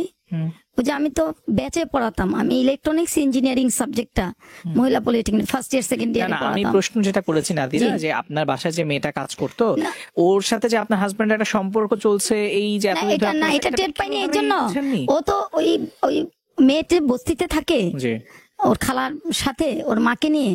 ওই বস্তিতে হলো পাশে একটা বাড়ি, মানে বিল্ডিং হচ্ছে। ওই বিল্ডিং এ মেসে ওর মা রান্না করে, ওখানে একটা রুম, সকালে কেউ থাকে না, ওইখানে গিয়ে ওরা খারাপ কাজ করতো। এবং আমার বাসা কিছু হতো না, আমার বাসাটা এনেছি জাস্ট, মানে আমার এত গহনাগাটি, আমার এত শাড়ি ড্রেস এবং পরিপূর্ণ সবকিছু হয়ে যায়, তাইলে তাকে রাখবে এরকম উসিলা দিয়ে দেখা গেছে যে আমার বাসায় কিছু হয় নাই। কারণ আমি তো বাসায় ছিলাম, আমি তো আর চাকরি করতাম না। আসলে প্রলোভন দেখানোর জন্য হয়তো ওকে আমার বাসায় নিয়ে আসছিল। অলরাইট, কাজের মেয়ের সম্পর্ক হয়ে গেছে, সে সেটা স্বীকারও করেছে আপনাকে, এবং আপনি চেষ্টা করলেন সেখান থেকেও আবার ঘুরে দাঁড়াতে। কিভাবে হলো তারপর? তারপরে আমি আসলে বললাম যে তুমি আমাকে সব খুলে বলো, মনে করো এখন আমি তোমার ওয়াইফ না। এই আমার শাশুড়ি মানে পরে বললো যে বাসায় তোমার রাগ উঠে যাবে, ঠিক আছে তাইলে বাইরে চলো, বাইরে কথা বলি। তো চন্দ্রিমা উদ্যানে গেলাম রিক্সা দিয়ে ওর সাথে, আমার বাসার কাছে। তো এখানে খুব নিরিবিলি জায়গায় আমি হাতটা ধরলাম, বসলাম। তখন আসলে মানে কি মনে হলো যে প্রেমের সময় তো কত এখানে এসেছি, কত সুন্দর মুহূর্ত। ওই জায়গাটা গিয়ে না আমার রাগটা একদম থেমে গেল। তো হাত ধরে ওকে ইজি করতে করতে আধা ঘন্টা, তখন ও আমাকে বললো কি যে নাদিরা, তুমি ওই কথা সেম আমি বলেছি যে ও যে একজনের ওয়াইফ, তোমার কি বিবেকে বাধা দেয় নাই বা পাপবোধ হয় নাই কখনো? তো তোমাকে আমি খুব চুপচাপ ঠান্ডা মানুষ পেয়েছি। আমি আসলে বন্ধু বান্ধব বা আমার যে দোকানের ম্যানেজার ছিল, ওকে দিয়ে বিভিন্ন জায়গায় আমি, দোকানের পিছনে একটা রুম আছে রেস্টরুম, এখানে আমি মেয়ে আনতাম, খারাপ মেয়ে। তুমি হয়তো জানো না, তুমি আমাকে বুঝতে দাও না কেন? এই জন্য তো তোমার সাথে আমি, তোমার বেবি হওয়ার পর 4 বছর আমাদের রিলেশন মনে হয় খালি 10-12 বার হয়েছে 4 বছরে, মানে অস্বাভাবিক যেটা। এবং তার যদি সে ঘুমিয়ে থাকতো, তার বুকের উপরে হাত দিলে সে ঘুমিয়ে থাকতো, আমি বসে থাকতাম, সে বিরক্ত হয় না আমার হাতটা নামায় দিত। মানে আমার প্রতি তার কোনো ফিলিংস, কোনো আকর্ষণ কিছু নাই, যে আমি যে পাশে মানুষ না, মানে বালিশ পরে আছি। এবং আমার ভালো কিছু মুহূর্ত মানে তার কাছে আসলে অসহ্য লাগতো। পরে সে স্বীকার করলো যে আমি বিভিন্ন রিলেশনে আছি, তুমি তো আমাকে অনেক বিশ্বাস করো, আর তোমার তো কোনো যাওয়ার জায়গা নাই, তোমার বাবা তোমার মা তোমাকে জায়গা দিবে না, তুমি এখানে টিকতে পারবা না, আর তোমার বাপ নাই, ভাই নেই, তুমি কিছু করো না, বাচ্চা রেখে কোথায় কি করবা। আমি এই জন্য আসলে সুযোগ নিছি, আর তুমি তো আমাকে সন্দেহ করো নাই, খুব বিশ্বাস করছো দেখে আমি এই সুযোগটা সাহস পেয়েছি। তা আসলে অতি বিশ্বাসটাও খারাপ। হ্যাঁ, আর যে জিনিসটা তখন সে আমাকে বললো যে আমি দূরে রাখবো, কে 1-2 হাজার টাকা দিয়ে ছোট একটা রুম নিয়ে দিব, দূরে রাখবো, আমি বিয়ে করব না, ওর প্রতি আমার একটা লোভ আছে, একটা আকর্ষণ আছে, আমি বাচ্চা কাচ্চা নিব না, আমি চলে আসবো। আচ্ছা, এবং আমি এটা কাটাই আসবো, আমি বাচ্চা কাচ্চা নিব না। আর এত মানুষের বাসায় কাজ করে, এর মা মেসে কাজ করে।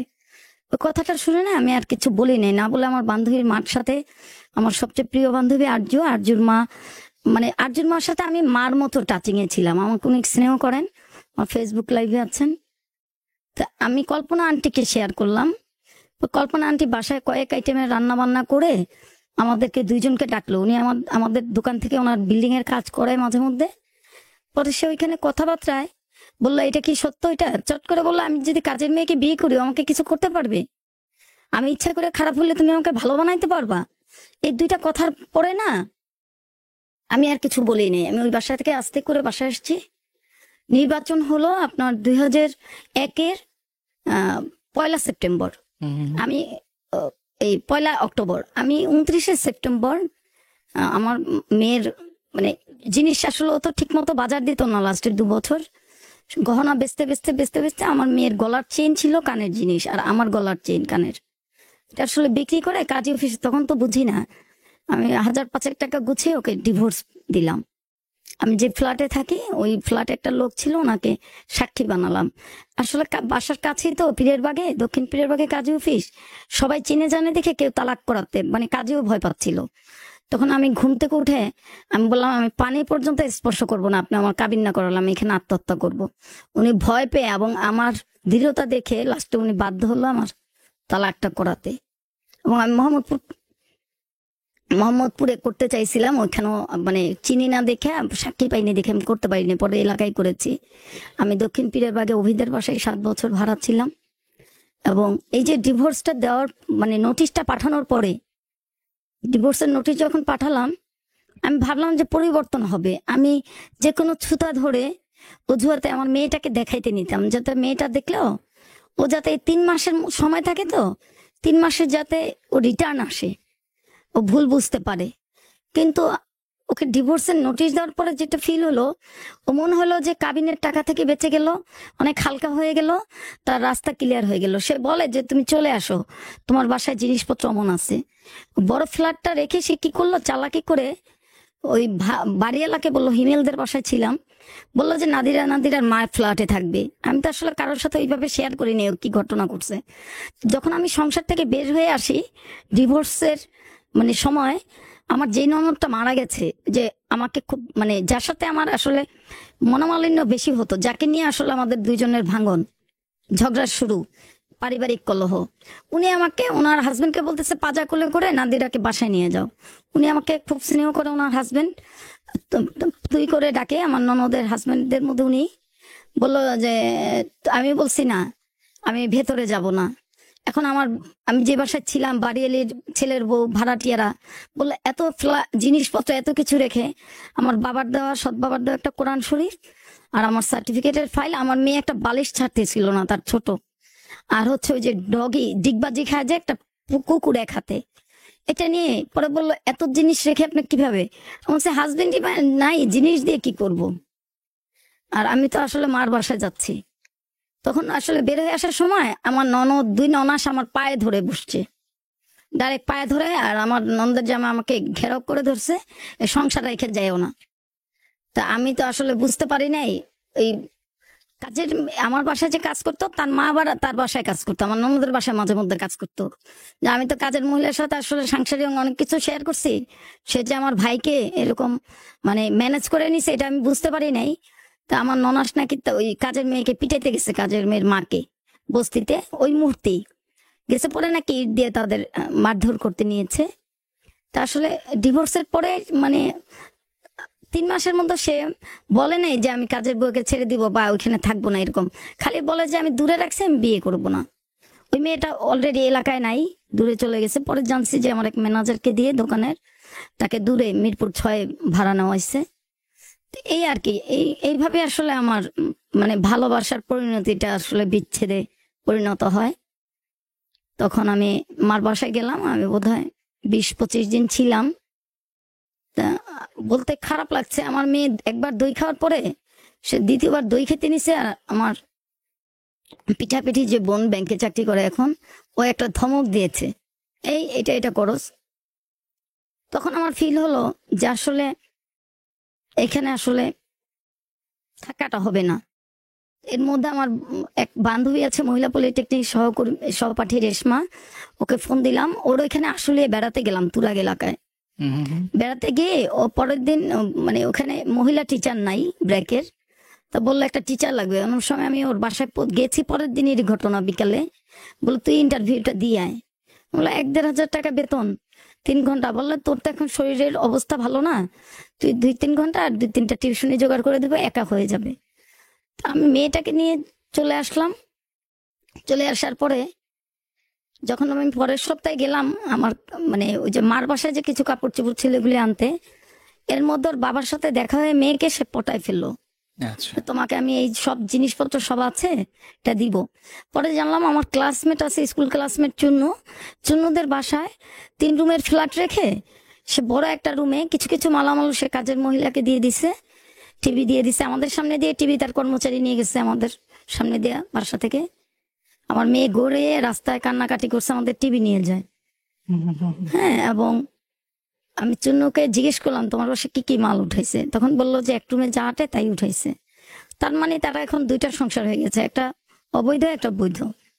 আমি আসলে আমার ওই ক্লাসমেটের বাসায় কখনো যাইনি। বললো চুন্নুদের বাসায় আসো, এই যেহেতু সে মিথ্যা কথা বলে বাসায় চেঞ্জ করছে, তখন আমি চলে আসলাম আমার মেয়েকে নিয়ে। পরে মেয়েটাকে আমি দিলাম 2 মাস, কারণ আমি নতুন একটা এলাকায় আসছি, 1 মাস কি খাবো। আমি আমার কাছে বোধহয় লাস্ট একটা গলার চেন ছিল, সেটা বিক্রি করে অনেক কম দামে বিক্রি করে আমি 3000 টাকা পেয়েছি।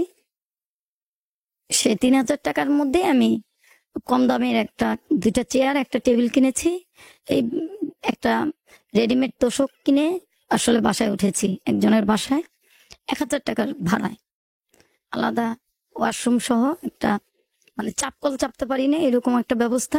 মানে গ্রাম এলাকায় তো ভাড়া কম ছিল, দুরাগ এলাকায় নয়নিচালায় ভাড়া নিলাম। এবং 2 দিন পরে আমার 2টা টিউশনি হয়ে গেল। উত্তরা হাই স্কুলে পড়ে 5 এবং 4-এ, 2টা টিউশনি 2000 টাকায়। তখন আসলে 1000 টাকা রুম ভাড়া, তাই আমার চিন্তা করলাম চাল ডাল বাজার হয়ে যাবে। তা আমি আসলে 2 মাস ছিল, পরে আমার একদিন গেটের সামনে এসে আমার এখানে আবার ওর এক বন্ধু আমার পাশের এলাকায় যে থাকে আমি জানি না, ওর সাথে যখন দেখা হলো, ও জানতে পেরে আমার গেটের সামনে বাচ্চা দিয়ে গেল, আমার মেয়েকে দিয়ে গেল, রেখে গেল। আমি ব্রেক থেকে ফিরে দেখলাম যে মেয়েটা গেটের সামনে বসে আছে। 2-2.5 মাস পরে দিয়ে গেল রিটার্ন। এরপরে তো টিউশনি করি, বাসায় এসে বাচ্চা কাচ্চা পড়ে আমার ব্যাচে। আর ফার্স্ট ইয়ার মানে ইন্টারমিডিয়েটে ফার্স্ট ইয়ারের 4-5 জন ছেলে মেয়েকে পড়াই, আর সব মাইনর। আর ব্র্যাকেট ছেলে মেয়েদের আমি ফ্রি পড়াতাম বাসায়, টিউশনিটা কোনো টাকা নিতাম না। আসলে এইভাবেই আমার প্রথম জব, মানে ডিভোর্সের পরে প্রথম জব। তারপর আমি একটা ফার্নিচার কোম্পানিতে চাকরি করি 1 বছর খানেক। তারপর না কিছু কিছু, যেমন ডিভোর্সের ব্যাপারে যে মেয়েদের যে জটিলতাগুলি হয়, কেউ সন্দেহ করে, অনেকে রুম ভাড়া দিতে চায় না।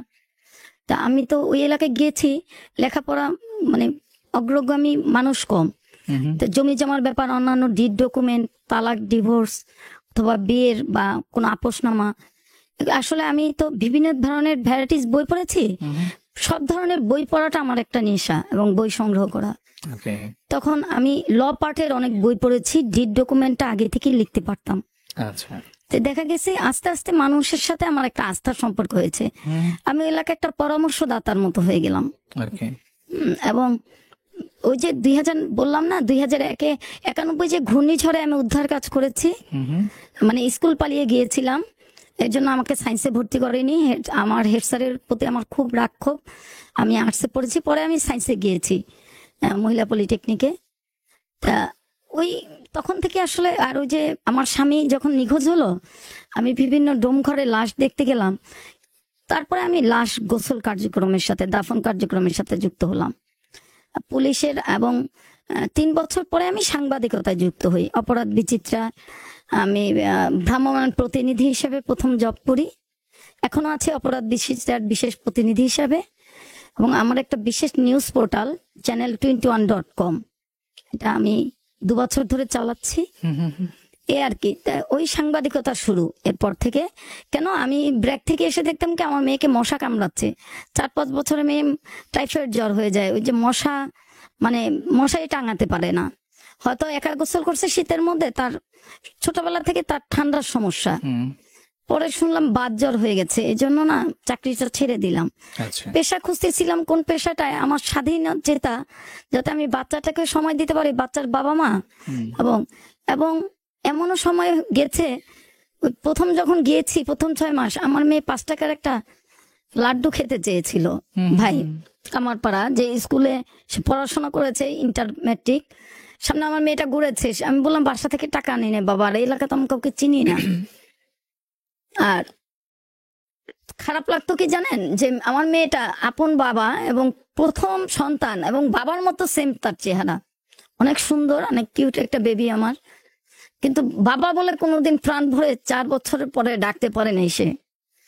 আমার বান্ধবীর ওই যে বান্ধবীর বাসায় গিয়েছিলাম, ওই বান্ধবীর বাবাকে বলতো, মানুষ যখন ওর বাচ্চাকে দেখতে চাইতো তখন বলতো কি আমার 2টা বাবা 2টা মা, আমার একটা বাবা দূরে আর এটা আমার বাবা মা। তো এই যে ব্যাপারটা আমার ঘুরে দাঁড়ানোর, তা মেয়েটাকে নিয়ে প্রথম 5 বছর অনেক স্ট্রাগল করেছি। ডিভোর্স, কেউ রুম ভাড়া দিতে চাইতো না, হয়তো বাচ্চার আমি প্রথম 5 বছর কোনো কাপড় চোপড় মানে ওইভাবে নতুন নেই আমার জন্য। এবং বাচ্চাকে যেই মানুষটাকে 20,000 30,000 টাকার মার্কেট করছি, 300-400 টাকার একটা জামা কিনে আমাকে বুঝ দিতে হয়েছে। এমন দিনও আমার গেছে 2 মাসের রুম ভাড়া দিতে পারিনি বলে মানুষ আমাকে না করে দিয়েছে। তো এইরকম সিচুয়েশনেও আমি আসলে সমাজ সেবা মানে মানুষের পাশে ছিলাম।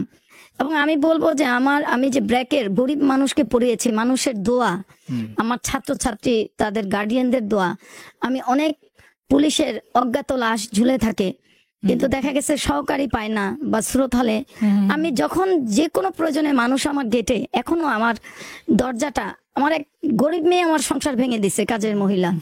তা আমি কখনো এটাকে নেগেটিভ ভাবে নেই, যেটা আমার তকদিরে ছিল না। আর সবচেয়ে বড় কথা কি, বাবা মার অনুমতি ছাড়া মনের কষ্ট দিয়ে বিয়ে শাদী করলে আপনি যত পরিপূর্ণ হন, আর্থিক এবিলিটি আসুক, সবাই জানুক, কোথাও একটা ফাঁক থেকে যায়, একটা অতৃপ্তি থেকে যায়, একটা বঞ্চনা থেকে যায়। এবং মেয়েদের ক্ষেত্রে এটা বেশি, যে মেয়েরা প্রেম করে বিয়ে করে, আমি তাদের জন্য বলছি যে তোমাকে অনেক কিছু ছাড় দিতে হয়, কিন্তু একটা ছেলে তার ফ্যামিলি থেকে বিচ্ছিন্ন হয় না। হ্যাঁ, তো এই আমি অনেক মেয়েরা ডিভোর্স হয়ে গেলে খুব প্রিয় মানুষ থেকে যখন আমরা প্রতারিত হই, আমিও 2বার আত্মহত্যার চেষ্টা করেছিলাম। যখন আমি ফ্যানের মধ্যে আমি ওড়না জড়িয়েছিলাম, আমার মেয়েটার দিকে আমার মুখ পড়েছিল, মেয়েটা ঘুমাইছিল, আস্তে করে ফ্যান খুলে আমি চিন্তা করছি যে আমার মানে আমি লজ্জার কারণে, যে মানুষ বলবে যে কাজের মহিলার হাজবেন্ডকে, অনেকেই বলে হাজবেন্ড তো কাজের মেয়ে নিয়ে চলে গেছে আরেকজনের বউ, এই লজ্জায় আমি 2বার আত্মহত্যার চেষ্টা করেছিলাম।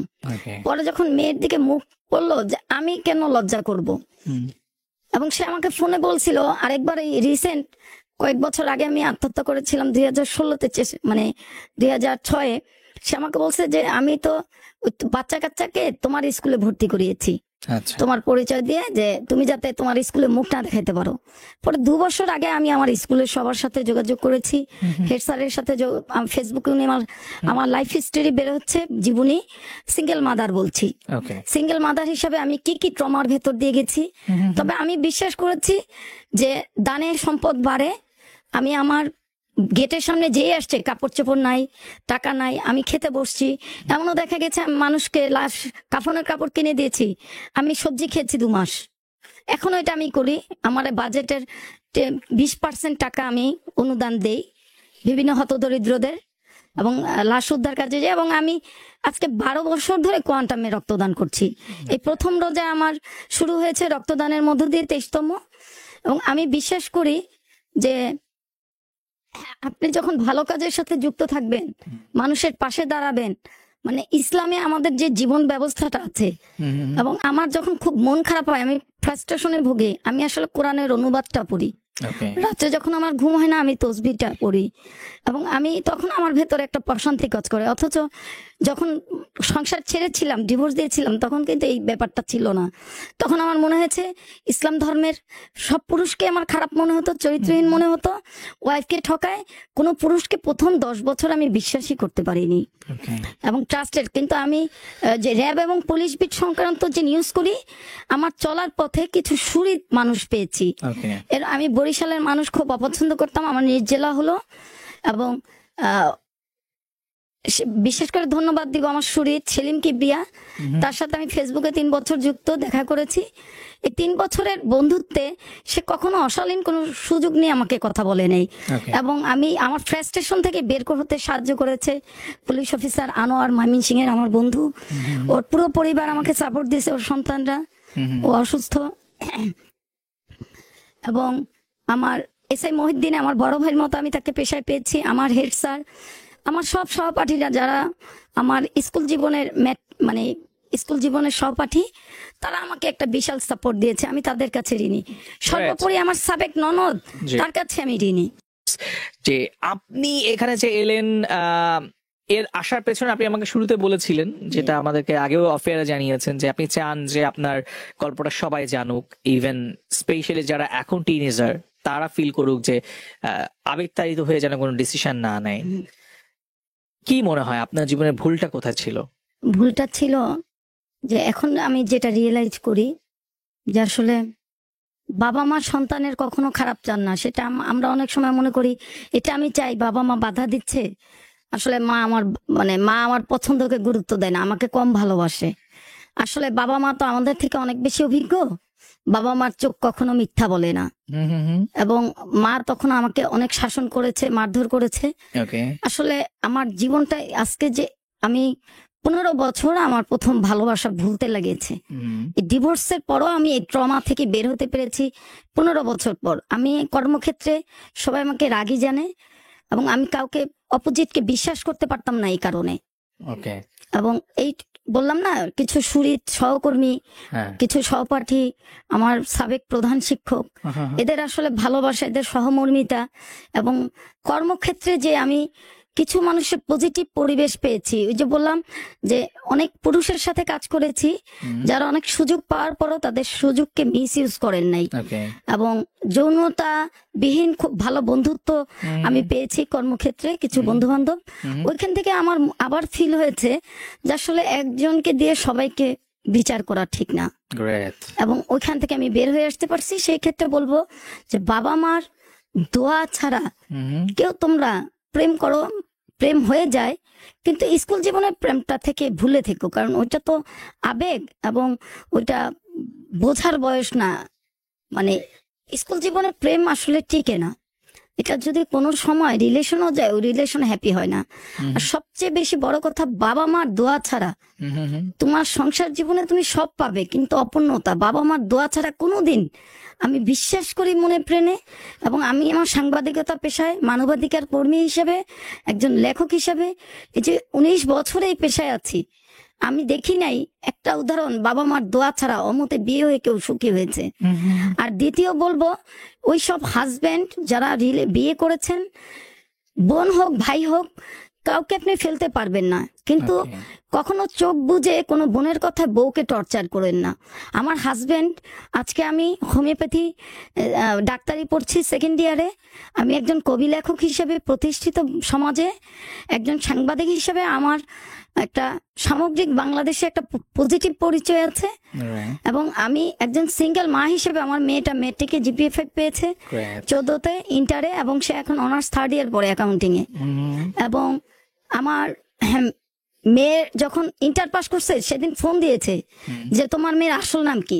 বাবা প্রশ্ন করে 2016 সালে যে মেয়ের রেজাল্ট দেখবে, এবং কোনোদিন স্কুল কলেজের বারান্দা ঘুরে নেই। সেই জায়গায় দাঁড়িয়ে একটা গ্রাম্য এলাকায় আমি আমার বাচ্চাটাকে, আগে মানুষ আমাকে রুম ভাড়া দিতে চাইতো না, আমি সামাজিক কিছু কাজের কারণে মানুষের বিপদে, এখন আমি যদি বাড়িওয়ালাকে বলি যে আমি রুম ছাড়বো, তাদের ঝগড়ার মতো অবস্থা হয়ে যায়। কোন বাড়িতে ভাড়া নিলাম, ওই বাড়ি গিয়ে ঝগড়া করে আসে।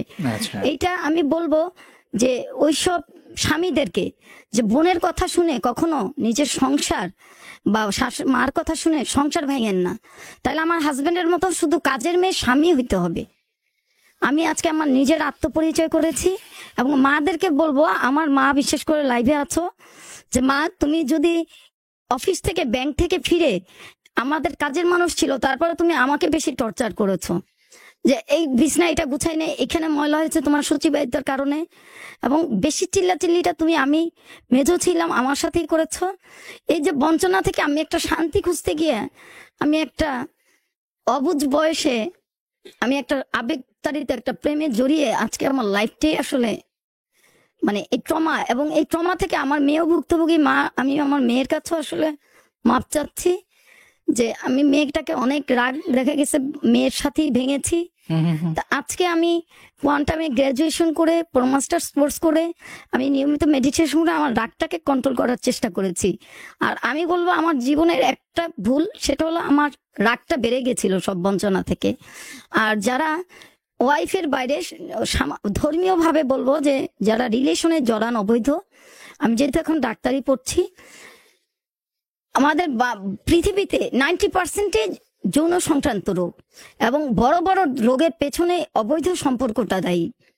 এবং অবৈধ সম্পর্ক থেকে আমরা অনেক ভাইরাস আক্রান্ত হই। আপনি জানেন না, হয়তো আপনার এই যৌনতার কারণে আপনার স্বামী ছড়া অসুস্থ হচ্ছে, অথবা আপনার ওয়াইফ অসুস্থ হচ্ছে, আপনার সন্তান গর্ভ অবস্থায় এটার রোগ টানছে। এবং আমার হাজবেন্ড যদি এই অনৈতিক সম্পর্কে সে আক্রান্ত না হতো এবং তার রোগ না হতো, হয়তো আমি রিলেশনটা কন্টিনিউস করতাম। সে যদি আমার সন্তানটাকে ভালোবাসতাম, আমি হয়তো কখনোই ডিভোর্স ডিসিশন নিতাম না। কিন্তু আত্মসম্মানের জায়গা থেকে আমি চিন্তা করেছি যে এরপরে আর ছাড় দেওয়া যায় না, তাইলে আমার মেয়ে এই পরিবেশে মানুষ হবে না। হয়তো সে বাবা পায় নাই, কিন্তু তাকে আমি এই সামনের সপ্তাহে তার প্রথম সরকারি চাকরির ইন্টারভিউ, হ্যাঁ, এবং সে ইন্টারভিউতে দিবে। শুক্রবার বললো, মা আমাকে যেতে হবে তোমার সাথে। এবং এই যে আমি ঘুরে দাঁড়াতে পেরেছি আমার মেয়েটাকে, অন্তত আমি একটা লাইফ, সবাই দোয়া করবেন যাতে একটা ভালো লাইফ দিয়ে যেতে পারে। মাদেরকে বলবো যে সন্তানদের সাথে দূরত্ব তৈরি করো না, তাইলে আমরা কিন্তু ভুল করব। আমরা অন্য জায়গা থেকে স্বস্তি খুঁজতে গিয়ে আমরা ফাঁদে পাড়া দিব। এবং তোমরা চুপচাপ ভদ্র কোনো লোক দেখে পটে যেও না। আমাদের সাইকোপ্যাথ থাকে, চুপচাপ ঠান্ডা মানুষের মধ্যে কিছু সাইকোপ্যাথ বাস করে, যারা বাইরে থেকে। একটা হচ্ছে চুপচাপ খুব ভদ্র স্বল্পভাষী, আর একটা হচ্ছে সাইকোপ্যাথ মানুষ, যেটা আমি লাইফে ফিল করেছি। আমি তার চুপচাপ কম কথা বলে দেখে আমি তাকে পছন্দ করেছি। এবং রূপে মজে যেও না, আমি যে ভুল করেছি তোমরা সে ভুল করো না। এবং যারা ডিভোর্স হয়ে গেছো, যারা আমার মতো সিঙ্গেল প্যারেন্ট, স্বামী অথবা সিঙ্গেল বাবা বা মা, লাইফে এই যে প্ল্যাটফর্মটা কেন আসলাম, এখানে এসেছি ট্রমাটাকে ভিতর থেকে দূর করতে। আমার মেয়েও হয়তো জানে না আমার লাইফ, আমি যখন মানে প্রেমে ছিলাম কি কি ভালো মুহূর্ত, মেয়ে কখনো আসলে ওইভাবে সুযোগ সময় আসেনি। আমি কেন, অনেক প্রশ্ন আমার মেয়ের মধ্যে, তুমি সব বাবা মা, অনেক বাবারাই খারাপ, তুমি কেন ডিভোর্স দিলা, আমি আব্বার আদর পেলাম না, কাজের মহিলা, পরে ওই ঘরে 3 মেয়ে হয়েছে, 3 মেয়েতে থাকে, রিক্সাওয়ালার ছেলে। আর আমার মেয়ের বাবাকে বলবো যে তুমি গত বছর মেয়েকে আমার বাসায় দেখতে আসছো, প্রথম ঈদ মেয়ের সাথে করবো, আবদার করতে আসছো, আমি মেয়েটাকে তোমার সাথে দিছি। আমি কখনো মেয়েকে তোমার সাথে যোগাযোগ করতে বাধা দেইনি, অনেকেই দেয়, চাইছি যতটুকু সময় সে বাবাকে পায়। আমি তোমাকে বলবো, তুমি বললা যে আমি 4 জন ছেলে টানি, আমাকে ব্ল্যাকমেইলিং করেছে, তোমার অনেক অশান্তি। তা আসলে প্রতারিত করে হারুন, তোমাকে বলবো যে আমি আল্লাহকে কখনো এত ভালোবাসি নেই, মাকে ভালোবাসি নেই, সন্তানকে না। আমি আল্লাহ থেকে বেশি তোমাকে ভালোবাসছিলাম। আল্লাহ হয়তো এই জন্য আমাকে পানিশমেন্ট দিয়েছে। আমি চেষ্টা করি সমাজসেবামূলক কাজে ভুলে থাকতে। Thank you so much Nadira. আশা করছি আপনি যেভাবে ঘুরে দাঁড়িয়েছেন এভাবে আপনি সামনে এগিয়ে যাবেন এবং আপনার মেয়েকে নিয়ে আপনি অনেক ভালো একটা জীবন উপভোগ করবেন ইনশাল্লাহ। আপনাকে এখানে আসার জন্য অনেক ধন্যবাদ। রাত অলরেডি 1:15 বেজে গেছে।